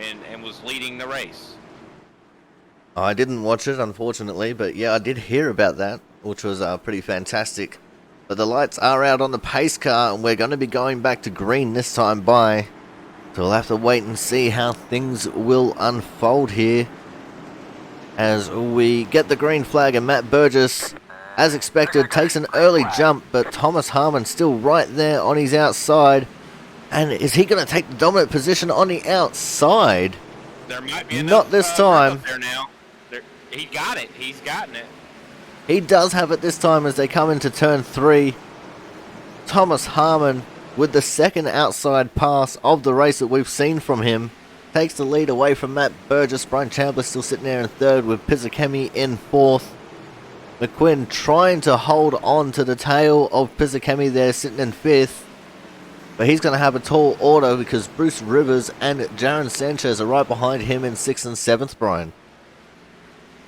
That's for sure. And I think Thomas Harmon's he's gonna set sail now. Oh! There's another wreck. That was the 23 of McQuinn who just got punted by Bruce. Oh my goodness. Let's back that one up and have another look. And we're even going to go for a different camera angle here. So we can see it going into turn 1. McQuinn got loose coming out of turn 4, which had him going slower along the front straight here. They come across the line. See Bruce starting the dive right from the start-finish line. Quinn doesn't really change his line, it's just Bruce caught up to him a little bit faster than he was expecting. And that has just sent McQuinn sailing straight off into that outside wall. Yeah, you feel bad for McQuinn, but I mean, I don't know. I mean, it looked really weird that Bruce did that like that. I mean, I understand you catch up on somebody so fast, they have different breaking points. I'm not sure. I mean, it looks like Bruce just got in there a little hot, and McQuinn was a little bit slower. Looks like a racing incident. But, I mean, there's just been a lot of that tonight. You think they would start calming down a little bit, but as we get closer to the end, they're going to keep ramping up their energy. Well, that's right, but that has also allowed the 24 of Gregory Harris in 15th to finally return to the lead lap, Brian. Yeah, I mean, I'm telling you, just surviving a race like this is a race of attrition right here. And he might be a winner here tonight.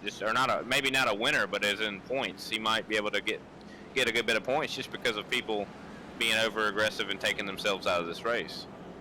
Well, we'll have to wait and see, but we are going to go for another quick commercial break here, and when we come back, we should be just about getting ready to go back to green, so make sure you stay tuned.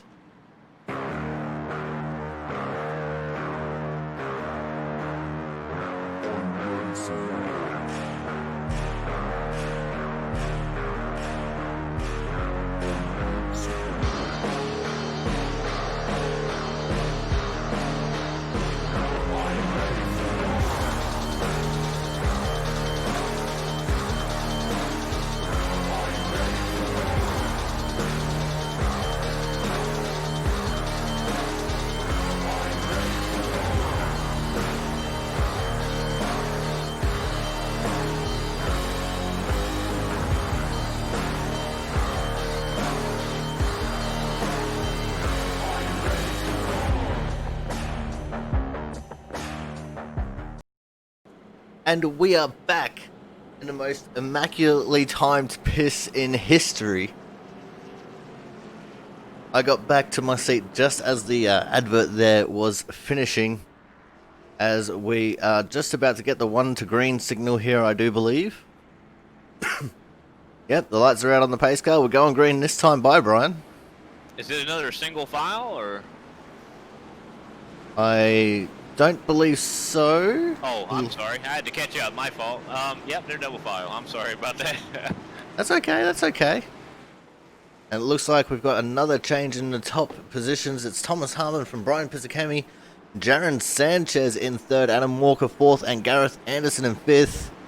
So that means that Matt Burgess and a few others took some pit stops there. We'll have to wait and see how that will unfold for them as we get the green to restart the race. Thomas Harmon with a big lead already. I mean, it's the thing to do here. I mean, if you were at a longer track, of course, you don't want to try to jump it too hard because they're just going to draft right up to you. But at a track like this, you just go and you keep going, you know. But Gareth I'm Anderson. surprised to see Jaron doing as well as he is after that, you know, earlier in the race, after what happened to him. But he said he had no damage, so I mean. I just want to point out Gareth Anderson. He restarted from 5th. And he's just been dropping from there. Down to 7th, he got the curb. Oh no, he has just spun Rachel Hunt going into turn 3. I'm also impressed with Ryan Chaw, but that's crazy that Gareth, what happened? He just spun her out. He's accepted responsibility for it. Having a look at the replay now, it looked like Gareth was just really unsettled in the braking zone for turn 3. He got loose and he's gotten up on the curb. He's tried to pull it up in time, but unfortunately Rachel was there and he had nowhere to go, Brian. It's just sad to see. I hate it. I hate to see Rachel have to suffer for this. I mean, it's just sad because she's usually so dominant, and I'm sure she's kicking herself right now because just getting caught up in these predicaments. I understand that it might not be her fault, but at a track like this, it's just so easy to get caught up in other people's stuff. But one thing that I do want to note is Rachel did a phenomenal job there to not hit the outside wall. And also Matt Burgess in the 12, I seen him come into the pits just before that caution came out. So he has actually gone a lap down. Not sure why he had to pit there. But yeah, Matt Burgess officially 1 lap down in this race. He doesn't seem like he's got hardly any damage. I don't understand why he would do that. He goes from leading the race to being a lap down. I don't understand. I mean, he wasn't leading the race in the last restart, but still, he was running pretty well. I'm curious to see how Ryan Chaw's going to be handling being in the 2nd place. Well, one thing we can do, Brian, is we can drag Matt up and have a little chat to him and find out what the hell he was doing. We can, So, yeah. Matt Burgess, it's Corey up in the booth. Do you have a copy? Yeah, I gotcha. Why did you pit on the green? I got an unsafe pit entrance. I must have clipped the cone coming out with Brian. And you had to pit on the green? I'm sorry, what was that? Why did you pit on the green? It was an unsafe pit exit. And that gave you the penalty of having to pit on the green. Normally that's... That's unfortunate. It said I crossed the blue line. To those of you who don't understand my confusion, normally that's just an EOL, so I'm just wondering why that gave you a green flag penalty. It gave me a 7-second hold. But were you able to get that served just before the caution came out? Yes, I was. Alright, good news. So you're only 1 lap down, still plenty of race to go. Hopefully you can get back up there. Yep. Yeah, that's good job why I leading the figured race, I'll man. Get that lap back and then go from there. Alright, well thank you very much for your time, Matt. We're on 1 the green, so we'll just let you go straight away. Alright, thanks. Alright guys, that was Matt Burgess in the 12. And our top 5 looks like this. It's Harmon, Charles, Woodall, Swiggett, and Brian Chambliss with Darren Sanchez and Christopher Davies in 6th and 7th. So a very quick little transition there. But Charles, restarting from P2, that sounds a little bit dangerous, Brian. That does sound a little dangerous. I'm curious to see how he's handling it. He had a slow start there. He's going to have, what's that, the 15 of Timothy Swiggett gets underneath him. And we were talking about how good he's been doing. He's doing really well right now. But yeah, Look Charles. at, Christopher Davies is still in the top 6. Looks like he's about to get passed by Darren, though. That top line is starting to come in, like you were saying. It's definitely coming in. Yeah, and the more outside starts, more double file starts we get, the more that line will come in. But it looks like Sanchez was definitely greatly affected there by the bad start that Ryan got. As you can see, Ryan slipping up high. That's allowed Jaron to get in underneath him at this point in time. And now, that was almost disaster for both Brian Pizzicami and for Rachel Hunt there. As Ryan Charles checked them both up a lot going into turn 1. Yeah, he doesn't have the pace right now. I'm hoping an accident doesn't happen. We want to see some green flag racing here. Speaking of some green flag racing, going back up to the front of the field, Thomas Harmon leading the way. But it's not a comfortable lead because he has the 13 of Lewis Woodall right on his tail at the moment, Brian. Yeah, it looks like Woodall's really good in the entrance in the middle of the corner. Let's see. I think Thomas is better on the exit though there. But yeah, I think Thomas is playing with some portals. Did he just blink to you? Oh yeah, Thomas definitely playing with those demonic portals, trying to get an advantage as he does every week. Sometimes it works for him, sometimes it doesn't. Lewis is not playing around though. He's staying right with him though. Well, we are quite aware of the fact of Lewis is not playing around because you know, He's already spun out. Oh, he's sideways. He's he's sideways. gone. He's put himself around. No one Let's helped him around that time. back that up and have another look at it because I think he might have gotten the curb there in turn 4, and he did. Coming back onto the front straight, right where the grass ends and the concrete starts, he just caught a little bit of that curb, and that's unsettled the car enough to send him around. And as an update, it looks like the 68 of Thomas Harmon is coming in for a pit stop. Possibly the last pit stop of the race, Brian. It could very well be. I'm sure he can make it 60 laps. Easy. I mean, it's a short track. These laps are going to click by fast if they have some green flag racing. It's just, right now, these yellows are causing it to just not tick as fast. But even compared to a lot of tracks, the pace laps here at this track are still fairly quick. So what that has done is that has allowed the 25 of Brian Chambliss to take away the lead at the moment. Timothy Swiggett P2, Jaron Sanchez 3rd, and Ryan Charles 4th. Jason McQuinn up in 5th, and I don't think Matt Burgess got the wave around on that caution. He is still 1 lap down in 14th position, Brian. It must have been, well, that doesn't make much sense. Why didn't he get his wave around? He might have had a contact with another car at some point. He may have. Now, that'd be the only thing that I suggest that could have possibly happened there. Yeah, that's definitely got to be what it is. But another thing, if he was just waiting for the wave around, he would have still had a hard time. I mean, especially with the leaders staying out. But with a lucky dog, you wouldn't have had to worry about that. But like if you get contact, that isn't, you don't get a wave around. And it sucks because you want that wave around so bad, and you're trying to pass, to become the lucky dog, and it's dangerous to do that too. But I don't think he's really had to find anybody. But Lewis now is a lap down. So he might actually have to fight someone for the lucky dog position because Lewis is a lap down now. He very well might, but having a quick little look at my standings here, Thomas Harmon, even though he just came in for a pit stop, is only down in the 7th position. So that's going to put him on the inside and then a good position to gain a few spots early on this restart, Brian. He for sure could, if he doesn't get caught up in other people on older tires. He definitely could capitalize on them. I mean, we've seen him. He can go to the front. I mean, this man was caught up in some bad accidents earlier in the race, and he still fought his way up to the front. So I think he's going to be the one to watch. I mean, he might go for the 4th straight win. That would be insane. I mean, this guy, Jimmy Johnson over here, I guess. Indeed, he very well might be. But let's get ready for the restart here, as Brian Chambliss is going to lead the way. We got a line of Output Racing cars on the inside, and Chambliss going for the early jump.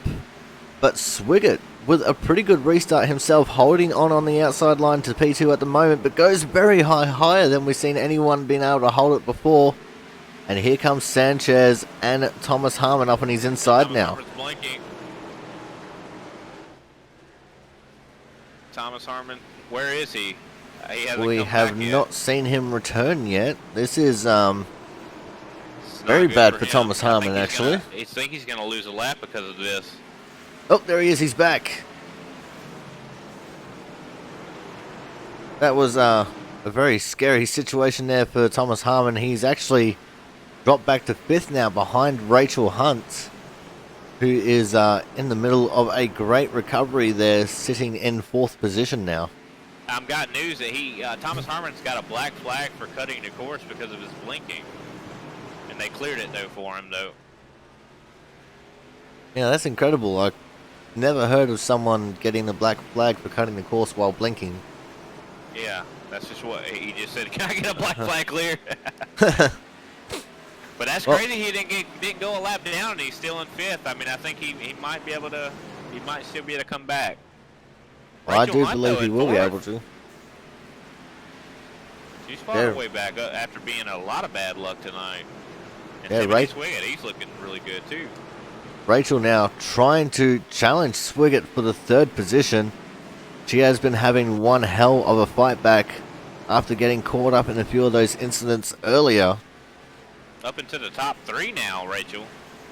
And she's going to start her hunt towards the 4 of Jaron Sanchez, but she also is going to have to worry about that 68 of Thomas Harmon right behind her. Because now that he looks like he's got his problem sorted out, he is going to start charging again here, Brian. Look at Matt Burgess, though. If he was on the lead lap right now, he would be doing really well. Indeed he would. At the moment, Rachel Hunt surrounded by Output Racing cars. We got 4 of the top 5 of them are Output Racing cars, and one of them who was a lap down but has the track position is an Output Racing car. Thomas is gonna get it. Thomas is about to get Rachel, that's for sure. If Rachel keeps making mistakes like she is, going a little too high in the corners, driving it, and then look, there's the doors open. Thomas has got her. And that's exactly right. Here comes Thomas Harmon now to the inside to take away 3rd from Rachel Hunt. And Matt Burgess, to his credit, in the 12, looking like he wants to try and just race his way back onto the lead lap. We'll have to see if he can do it in this last 48.5 laps. I'm just glad to see some more green racing. I hope they keep it going. It seems like they're racing real clean out there right now. Racing just not racing as aggressive. They're just trying to make it to the end. We'll have to wait and see how things will unfold. We do have that 13 car still. He's got a good lead. And Chambliss, the most dominant driver that I've ever seen at Sonoma for a guy who is not a road racer. Oh, as Thomas Harmon gets into the curb, got loose in front of Rachel Hunt and has now gone around Oh, this Thomas is not a good night for Harmon. Thomas Harmon. He never makes a mistake. He's a robot, and he just made a mistake. So let's see what happens to him coming out of turn 4 here. And he's done the exact same thing as Lewis Woodall. Just got onto that curb just after the grass. Look at this. After the caution happened, after Thomas Harmon got spun, Bruce Rivers hit him after the caution.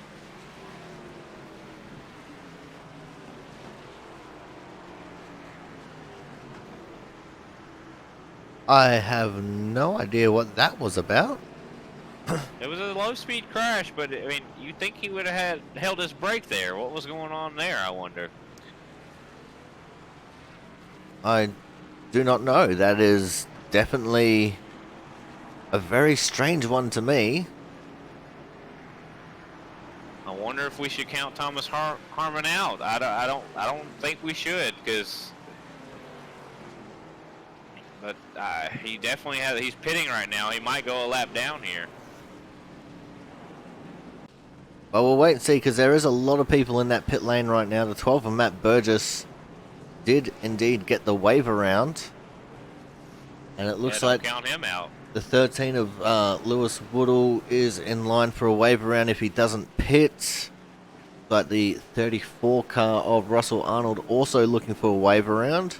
That'll put him 7 laps down. Our current leader is still going to be the 25 of Brian Chambliss, Jaron Sanchez P2, Brian Pizzakemi in 3rd.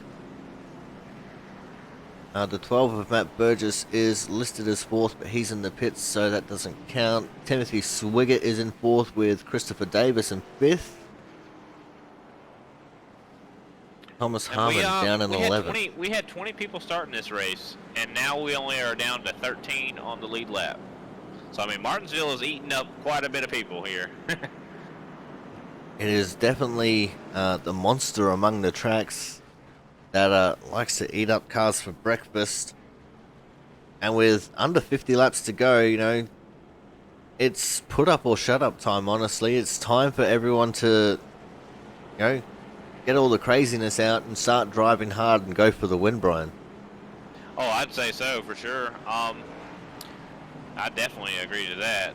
Oh, Thomas Harmon's coming in again. He must be trying to get some of this damage off of him.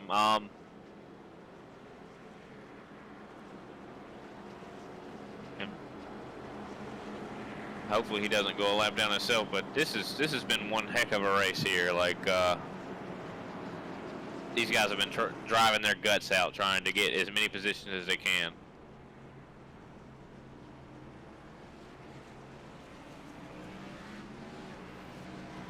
As we see Lewis Woodall and Russell Arnold getting their respective wave rounds. That's going to put Woodall back onto the lead lap.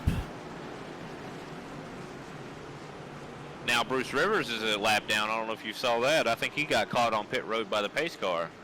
So that leaves us with 12 on the lead lap here. Indeed it does, which is no good. The pace car goes in.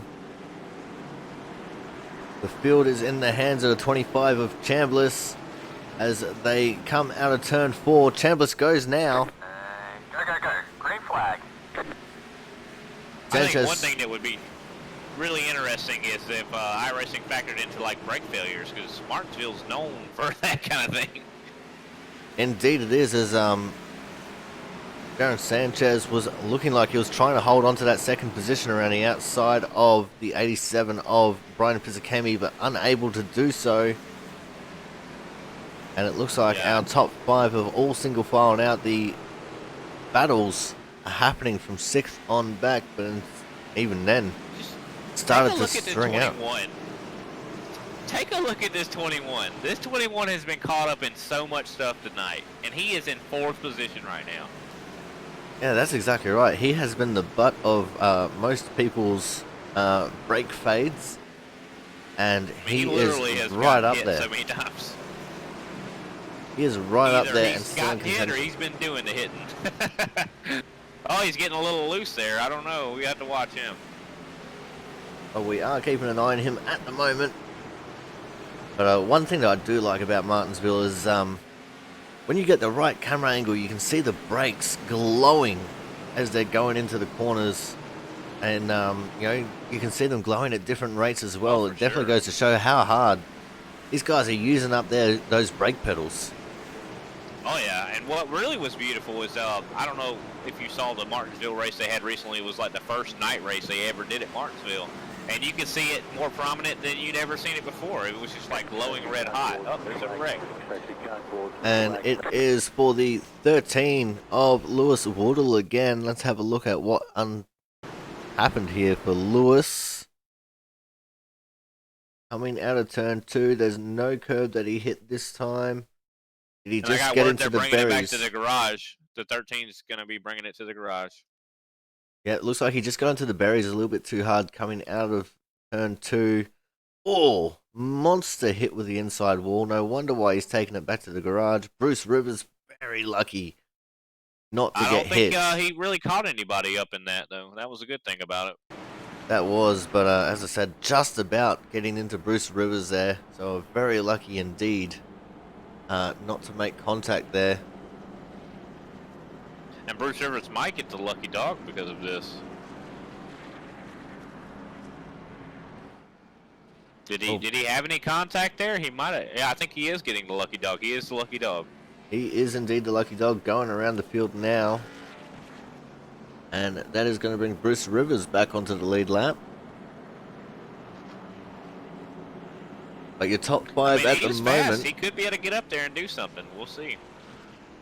Your top 5 at the moment is going to be Brian Chambliss, Brian Pizzicami, Jaron Sanchez, Timothy Swiggett, and Gregory Harris.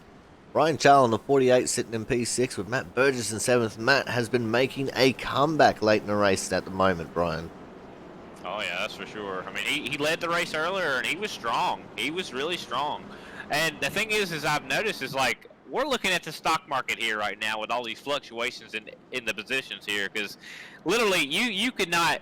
It's gambling here to say who's going to finish in the top 5, because because all race has just been shuffling back and forth between different drivers. So they'll get involved in a wreck and somehow they show back up. So you gotta love Martinsville. We'll just have to wait and see how everything else unfolds. I did see the 16 and the 68 in the pits earlier when the caution came out, so getting some extra repairs done to those cars as they prepare for the restart here. 68 Thomas Harmon will be restarting 9th, with Rachel Hunt restarting from P10. We're definitely getting to that point in the race where everybody's adrenaline is going to be like so pumped up now because it's the end of it's almost the end of the race. We literally are verging on 30 to go here. People are just going to be aggressive. They're not going to want to give and take. If they have been giving and taking, they're going to not be giving and taking even more. Well, that's exactly right. But we just got to hope that everyone takes a level head into these final 30 laps. As the lights are out on the pace car, we're going to be getting the green with 31 to go. So Brian, let's have it. Who are you going to put your money on for the win? I feel like Chamberlain, I think he might have this. Alrighty, well, I've still got my money on Thomas Harmon because I believe he can fight through and take it. We'll have to wait and see as the field comes out of turn 4. And Chambliss waiting for the green flag there before they were going. Changing it up a little bit. And he is taking the lead. Jaron Sanchez trying to slot his way into P2 to break up the Brian sandwich that was our 2 leaders. But Pizzakemi holding on. Barely strong around the outside line there. We have a big battle for P2. I mean, he was really, he held his momentum well up there too, which is really surprising. And now it looks like Sanchez prevailing as they're going through turns 1 and 2 that time. We're 3 wide just behind these guys a little bit. It was the 12, the 68, and the 15. Oh, and Thomas Harmon's gone around off the nose of Matt Burgess.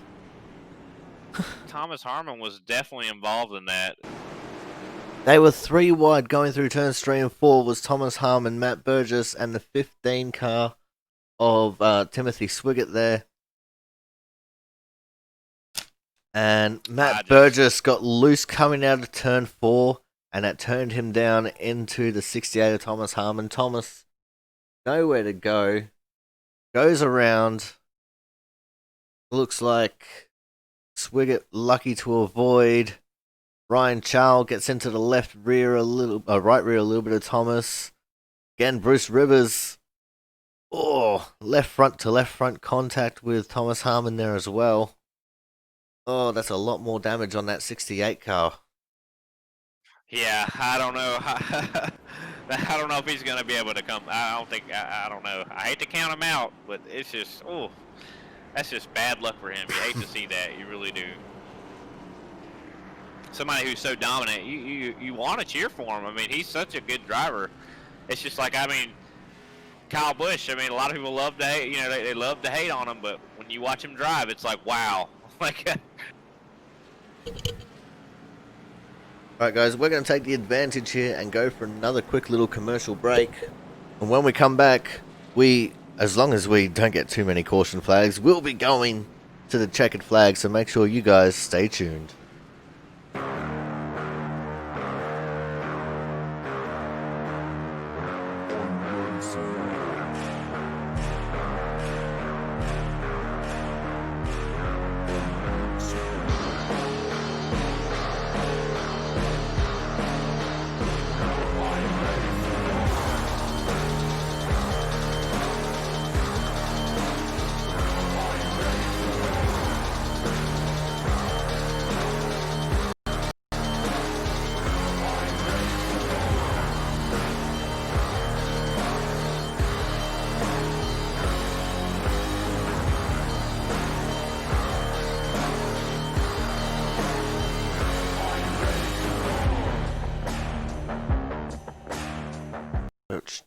And we are back. And just waiting for everyone to get themselves sorted out. Looks like we might be on 2 to go here. Brian Chambliss, Rachel Hunt, Jaron Sanchez, Gregory Harris, and Timothy Swiggett are your top 5. We can It's see impressive to see Rachel Hunt. Like, she has had such bad luck tonight, and she's up to second again. But, I mean, we cannot count. We don't know what's going to happen here. This has been such a shotgun blast of a race here. I mean, everybody is putting it on the line. Well, that is exactly right indeed. But we'll have to wait and see how things will unfold, because I think we're getting the 1 to green this time by. Rachel is going to be on the outside for this restart, which means that things might not completely go her way. She is carrying a little bit of damage on the car, but as we've mentioned, you know, damage doesn't really factor too much into racing here at Martinsville, but it can still factor quite a bit.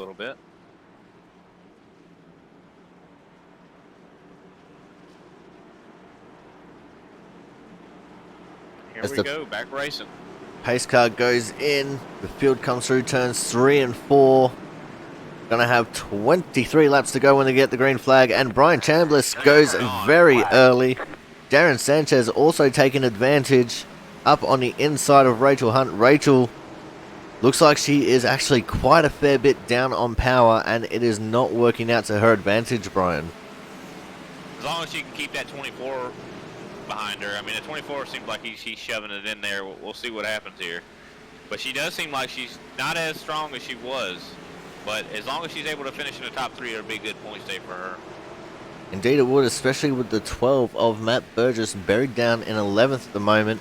It is a to and fro as far as these two are concerned. But also, Thomas Harmon's gone a lap down getting repairs done.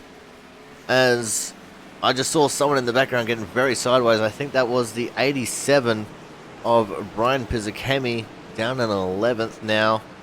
As the 68 and the 12 go around him. Thomas Harmon is dealing with this traffic here. You know, while the 12 was getting tight and the 87 was getting loose, it's just a lot of dangerous minefield. It's a minefield out here. And it wouldn't be racing at Martinsville any other way, as I think we actually have a little bit of a battle for 4th unfolding here as well between Gregory Harris and the 15 of Timothy Swiggett. And Swiggett up on the inside takes away the 4th position. And Adam Walker, right behind that. Yeah, getting up into this battle as well. And looking Ryan fairly Shaw, strong. He might be able to make a pass here.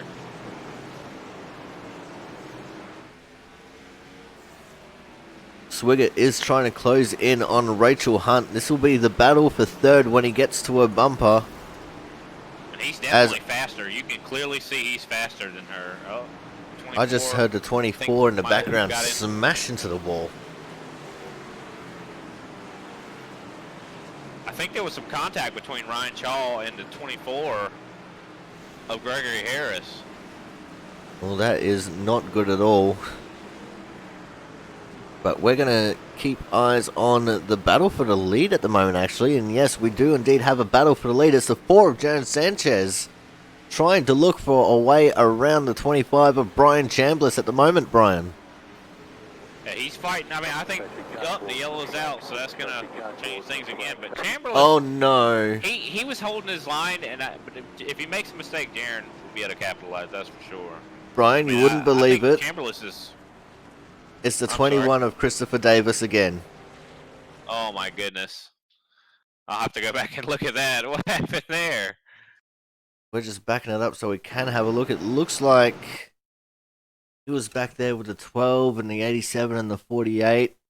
On the inside coming out of turn 4, and he's just given it too many berries, and he has put himself around again. Oh no. Yep. And another big frontal impact for his car. Thomas Harmon slowed up just enough where he didn't get tapped. So hopefully Thomas Harmon will actually get the lucky dog wave around in this one. Hopefully he's still got the car to be able to actually, you know, come out with you know, because I'm sure he's the lead in the series points. But I'm sure that if he finished if he was able to capitalize on some positions here, he can, you know, not lose quite as much tonight. As I can confirm, he was indeed the wave around car here. but he's not going to have too terribly many laps to try and make his way through the field at the moment, with only 13 laps to go when we get to the line this time. He's only going to have maybe about 10 laps left to try and get back up towards the front of this race, Brian.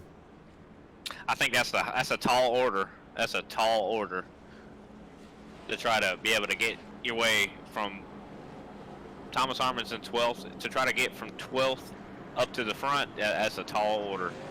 But see, it's even worse than that. We say it's 12th, but because he was a lucky dog, he has to start at the back of the pack. Yep, and that's going to hurt him too, just being behind those lap cars. He's been suffering a lot because of traffic tonight. Like, I think if he had went green, I think he would have all day been the choice. But because of all of these cautions and being, having to get beat on pit road or anything like that, these guys, he's mired in traffic, and he's been suffering for it tonight. We'll have to wait and see how things will unfold here. As we can see, the 25 of Brian Chandler still going to be in the lead, with Jaron Sanchez in the 4, restarting on his outside. Rachel Hunt will be out of 3rd, with Timothy Swigert out of 4th, and Adam Walker in the 20 car will be restarting 5th. And Bruce Rivers, we didn't think we were going to see him anymore, but he's up in 6th. And restarting just behind him on the inside will be the 12 of Matt Burgess as well. So I have a lot of talented people right up there in that first half dozen or so. It's anybody's guess who's going to win this race. It really is. Well, we're 1 to green. We're going to have exactly 10 laps left to go when we get the green flag. So Thomas Harmon from the back, going to have a lot of work to do. But he's also going to have some teammates along the way that he's going to have to try and get around. I can see both the 12 and the 87 of Brian Pizzicami, 7th and 9th respectively. Starting on the inside there. They've got a couple cars that they got to get around to get towards the front, as Brian Chambliss goes for a very early jump. Green flag. Oh yeah, and for sure, he definitely. That has actually allowed the 4 of Jaron Sanchez to comfortably take over the 2nd position. Might be a little working together there. Those guys might have collaborated, just he told him when he was going to go, and he knew he'd be able to get clear of Rachel if he knew when he was going to go.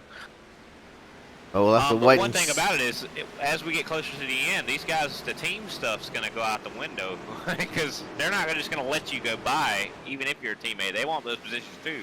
I hate to say it, but ego takes over. Well, that is exactly right, although these two, Chambliss and Sanchez, are a couple of the most humblest guys I know, especially Sanchez. He is a little bit uppity, but he is humble about how uppity he is. And he is running a much cleaner line than Chambliss at the moment, running right against that curb for the entirety of the exit of the corner. Looks like he's taking a late really apex. This is going to be a battle for the lead for these last few laps. This is going to be an interesting battle to watch. As we have the balance of 6.5 laps left to run in this race. You can see in the back, Thomas Harmon is looming behind the 95 of Bruce Rivers. Also got the 12 of Matt Burgess back there in 5th. Got Adam Walker in 4th. The 87 of Brian Pizzicami in P6. But we're not going to be shying away from this battle for the lead here anytime soon. Although there is a change for 3rd. Adam Walker in the 20 has gotten around Rachel Hunt.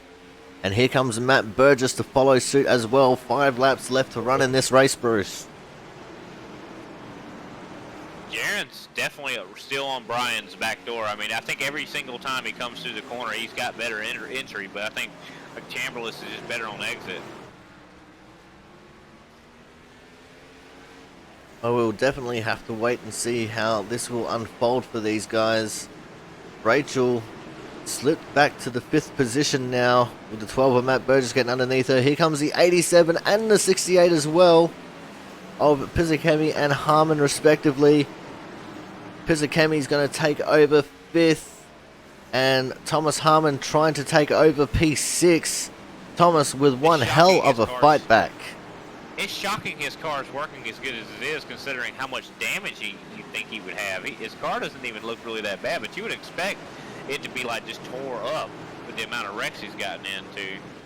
Well, one car that does look bad on my screen is the 12 of Matt Burgess. He is actually missing his entire front bumper, but he is up here battling for third. He's got a cooler engine. He's getting more air on it, so you know. But Thomas is blinking again, but he's definitely. Oh, and the 12 of Matt Burgess has gone around. The white flag came out though, so they're going to race this out. This is going to be an interesting way to do it here. So we'll have to wait and see what's going to transpire. But at the moment, it looks like it's going to be the 25 of Brian Chambliss, your winner today here at Martinsville with the 4 of Jaron Sanchez in P2. And it looks like it's going to be the 20 of Adam Walker finishing in third with the 87 of Brian Pizzicami fourth. Possibly Thomas Harmon in fifth. We'll have to wait and see properly whether that is the case. But your winner today, clean and clear, he does an extra lap just to make sure, is the 25 of Brian Chambliss, who hasn't won since Sonoma, I believe it was. So, that's pretty great good. race. Win him an oval race. And he doesn't want to be like Mark Martin, where he was literally going to win the race, but they were waving the white flag and he thought they were waving the checkered. And guess what? You don't win if you pit. Well, that's exactly right. And you see some celebratory burnouts there. So, guys, Nice we're going to go burnouts, for really a quick little break here. And when we come back, we will have driver interviews. So make sure you guys stay tuned.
Alrighty, we are back, and it's time for the driver interviews. We're kicking things off with today's winner. Of course, we are talking to the 25 of Mr. Brian Chambliss. Brian, great race for you, man. Finally, a win on an oval. After you had the win at Sonoma, and then things just kept going bad for you. So how was the race for you? And how difficult was it trying to just survive? Yeah, I thought. I mean, we started off, I think, with a couple cautions, and then we had a pretty decent run there. Overall, I know there's probably some frustrations with how it goes, but I always Martinsville, you always expect a lot of cautions, so it wasn't.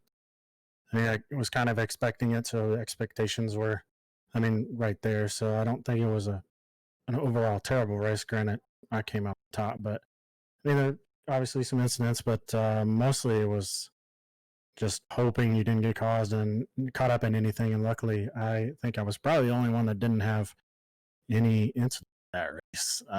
I just kind of, I got lucky enough to avoid it. It looks like one other person didn't have any, but I just kind of got lucky, I think, with avoiding stuff and then pit calls and just driving the heck out of the thing at the end.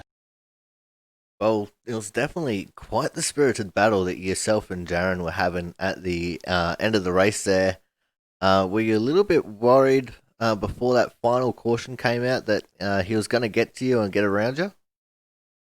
Yeah, I mean, when I saw those guys, the caution before the last one, when they pit, and I was the only one who stayed out, I was like, this ain't gonna work out real well for me.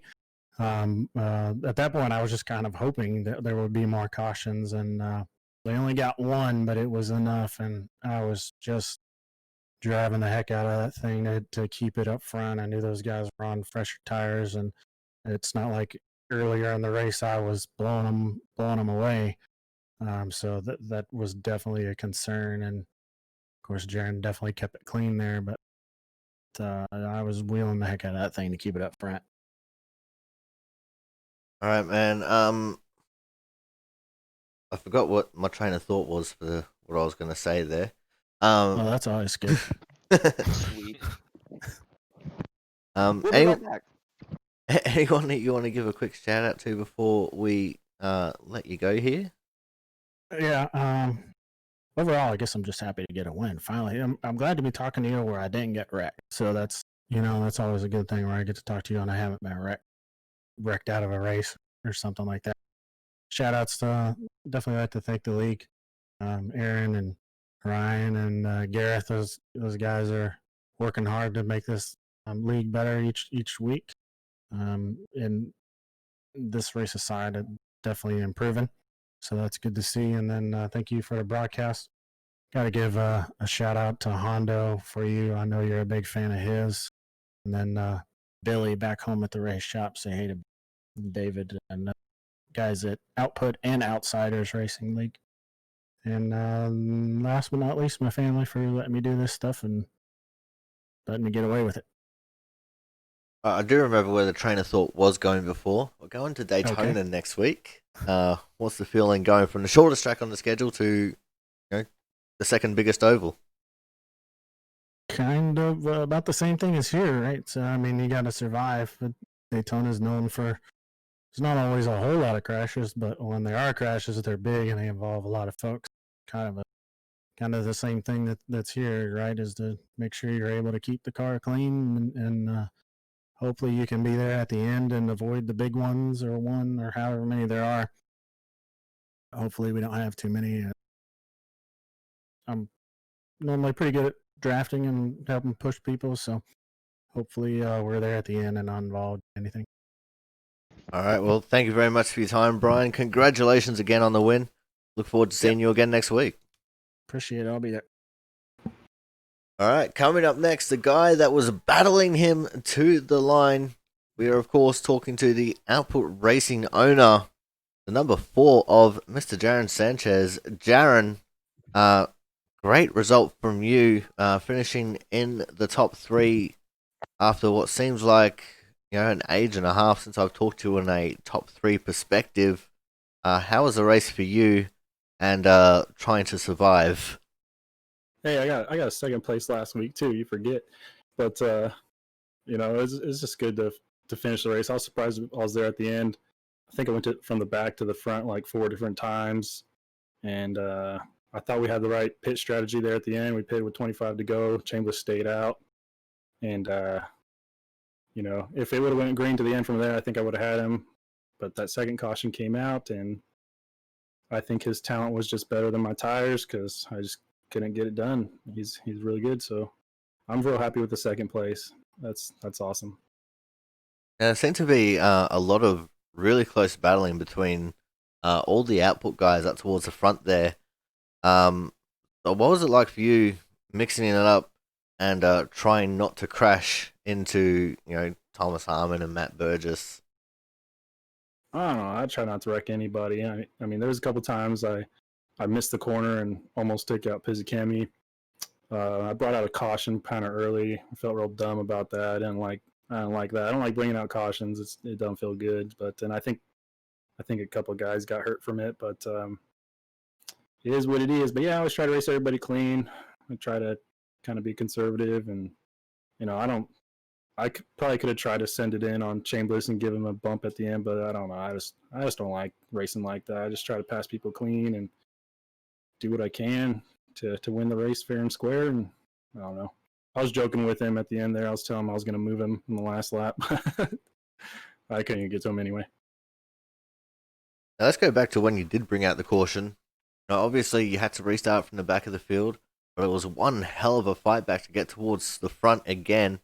So what was that like for you? Were you going to use pit strategy to get yourself back towards the front, or was it just a little bit of wait and see and hope?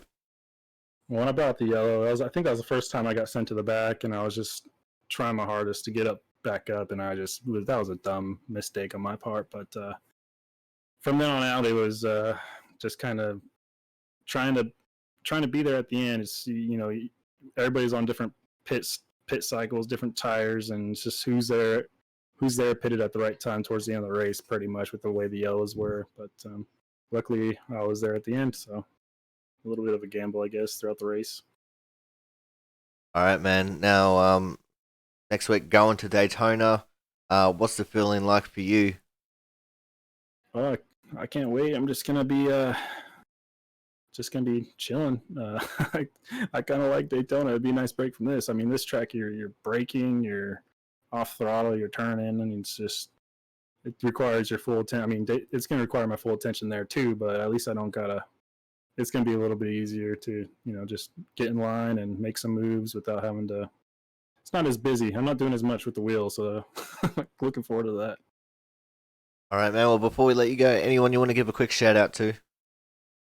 Yeah, the admins in this league, they're doing a good job getting everything going, and all the drivers come out, and Corey, you always do the best interviews and the best broadcasts, and my wife for putting up for this crazy hobby we all do. Spend too much money, spend too much time on it, and I really am thankful for that. So there that is. All right. Well, thank you very much for your time.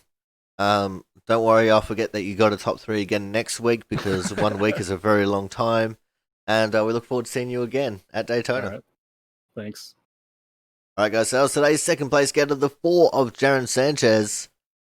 Coming up next, we're gonna have our third place getter, and for a change, it's not someone from Output Racing. Unlike the past 2 weeks, we're of course talking to the 20 car of Adam Walker. Adam, you pulled a Kevin Harvick today. Where did you come from, and how did you get there? Yeah, I decided to pit and I think it was what was that 25 to go, that last one, and I just got real lucky when certain people got split up the track, and the car was running great. So I think I could have caught up to them in the end if I hadn't have burned my tires up. Well, you definitely had quite a bit of an uphill fight there towards the end of the race, with the likes of Pizzicami and Harmon behind you, and even Matt Burgess before he decided to spin himself out. So what was it like for you having the pressure of knowing those guys are behind you and they're going to be quick, and just trying to hold them off to get the result that you need. Yeah, I was concentrating more on the people in front of me, and just I don't really pay attention to the people behind me unless they're gonna shove me up the track, which I think someone bumped me on the last few laps. So Well, I can confirm that was Matt Burgess, who is oh, it also was. sitting in here with us, but we're not talking to him yet. So he was behind you. We'll forget about him. But man, it was a great race from you. Great way to finish the race. I'm pretty sure this is also your first podium as well for the USANZ League. Yeah, it is. I think I got a fourth once. I don't know. So Sorry, if your memory is anything like mine, you won't remember what happened last Tuesday, let alone a couple of weeks ago. So we'll just leave that one for now. But man, we're going to Daytona next week. What's the feeling like for you heading into Daytona week? I'm really excited for Daytona. Daytona's one of my best tracks to run at. I love going to the getting the draft with everyone. It's up close with everyone, and it's gonna be a great race. All right, man. Well, before we let you go, anyone you want to give a quick shout out to? Just everyone that got to compete in this race, and they all did good. And I want to shout out my brother for making my paint scheme, the Bojangles Ford Mustang. All right. Well, thank you very much for your time, man. Congratulations on your first podium. We look forward to seeing you up there or abouts again next week. Yep. See you next week. All right, guys. So that was today's third place getter, the 20 of Adam Walker.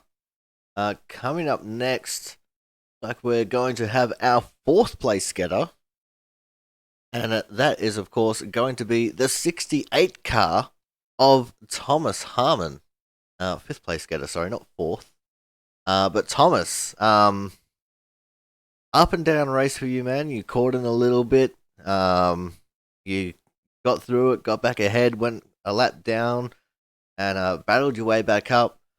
So, what was the race like for you, being the yo-yo of the race? It it was fine until I don't remember what lap it was. That 24 was about to go a lap down, decided to stay out on old tires and wrecks me. But then after that, having some engine damage from that, a little bit of steering damage, but not too bad as far as steering goes. Um, it was a little bit of a fight after that, and then it seemed like I just couldn't catch a break from that point. But managed to battle back and pull out a fifth place finish despite having another 3 minutes of damage left to fix on the car. Now, it looked like you were having quite the spirited battle with Rachel coming to the checkered flag there.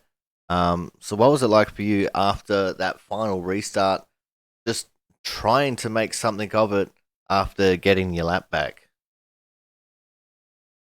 The car felt good enough, and Pizzichemi just wouldn't give me the room, as he shouldn't have, to get by him to complete it, but complete the pass. But I was definitely down on straight speed, but I had better corner entry and exit, but they would kill me on straight speed, and I just knew I needed to get far enough ahead, but I just couldn't get it completed.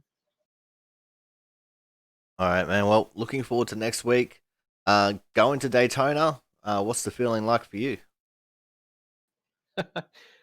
Well, um, hopefully it's not as controversial as output, but I'd like to win it again. We won't talk about that.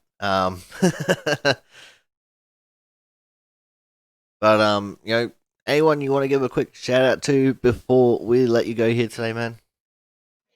Yeah, shout out to all the guys that race with us every week. All the admins that put the league on, you up in the booth, all the output guys, and special shout out to my pit crew for keeping the car in the race tonight. All right, well, thank you very much, Thomas. Unlucky to not come away with a win here again, and we look forward to seeing you again next week. Yeah, I'll be there. All right, so that was today's 5th place getter, Thomas Harmon. Coming up next, looks like we're going to be talking to our 7th place getter, and that is going to be the 15 of Mr. Timothy Swiggett. Timothy, rocking one of the more fun names to say in the league, and also getting yourself quite a bit of airtime here today, and a fairly decent result. How was the race for you? I'm ecstatic that I got through Martinsville without a scratch on the car. I mean, that was unbelievable. But I'm kind of bummed I didn't get a top five. I was kind of running in the top five most of at least the second half of the race. I could not get a break though. Every restart I was on the outside, and everybody was giving and taking pretty good on the restarts. But the last restart, I think I started fourth, and there wasn't any give and take, and I just couldn't get down. But eventually got down and lost a couple of spots. I mean, it looked like you were around about all the areas that had a little bit of drama in it. So what was it like for you, just trying to keep yourself safe while things are going on around you?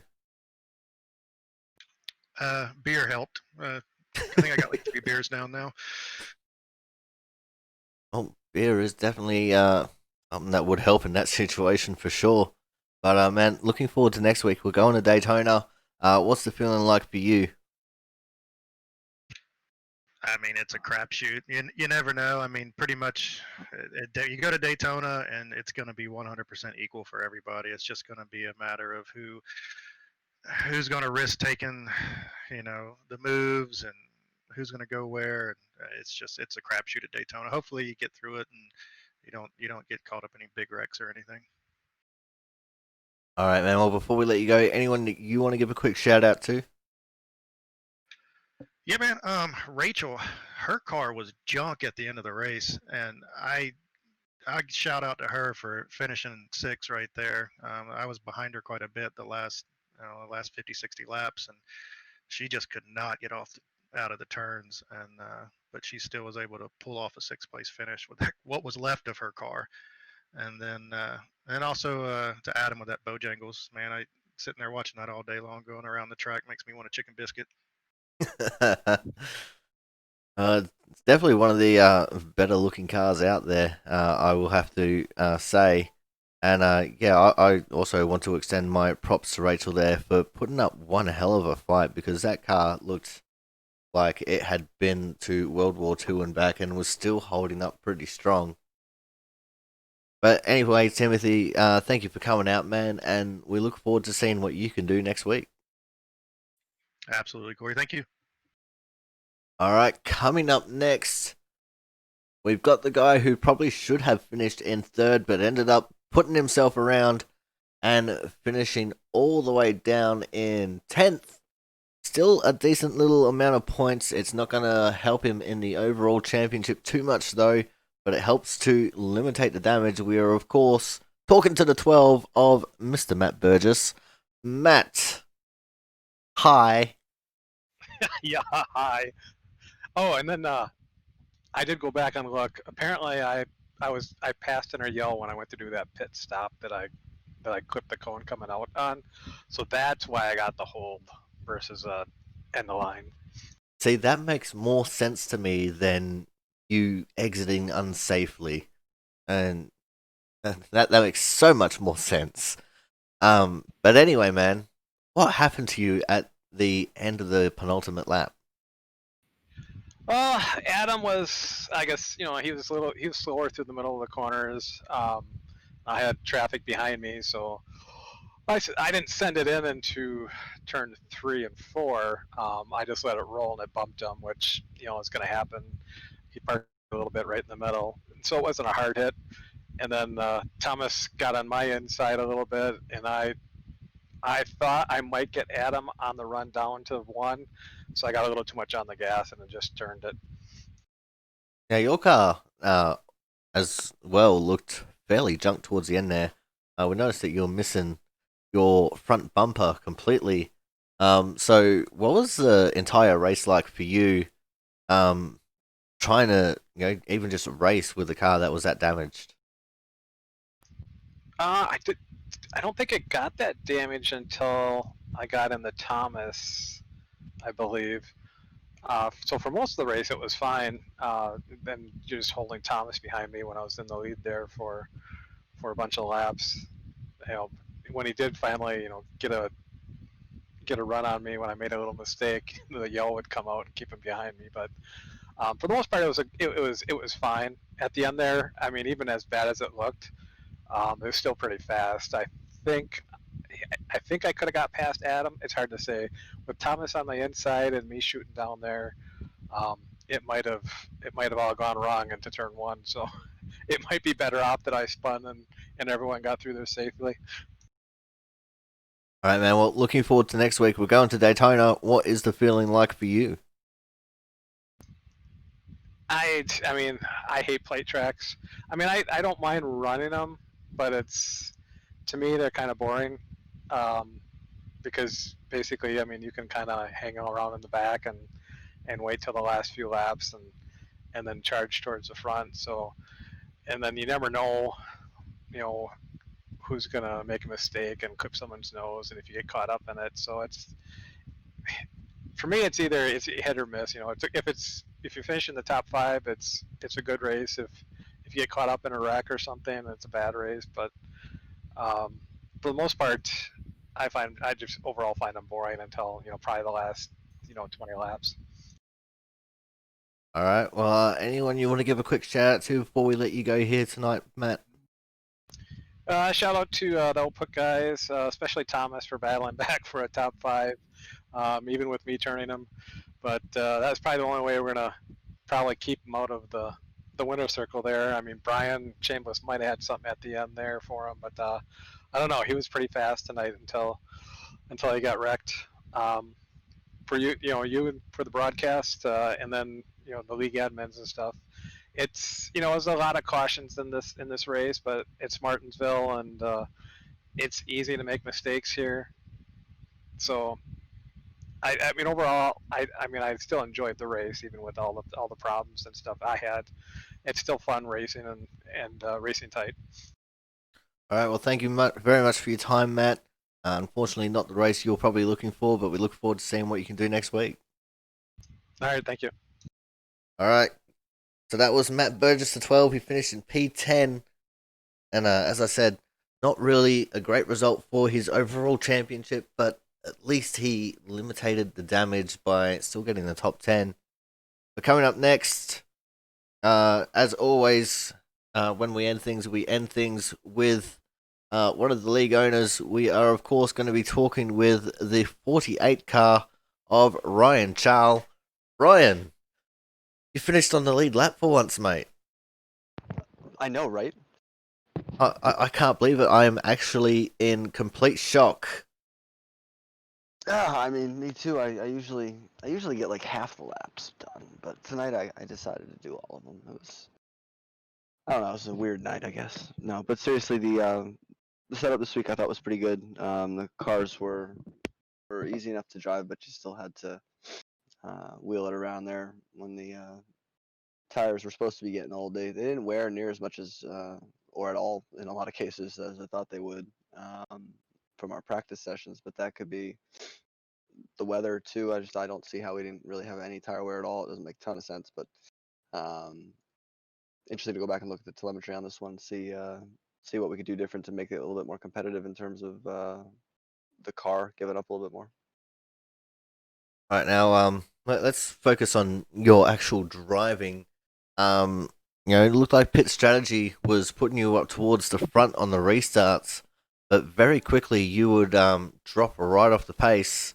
So I guess what I'm trying to ask is, what the hell was happening to you on the restarts?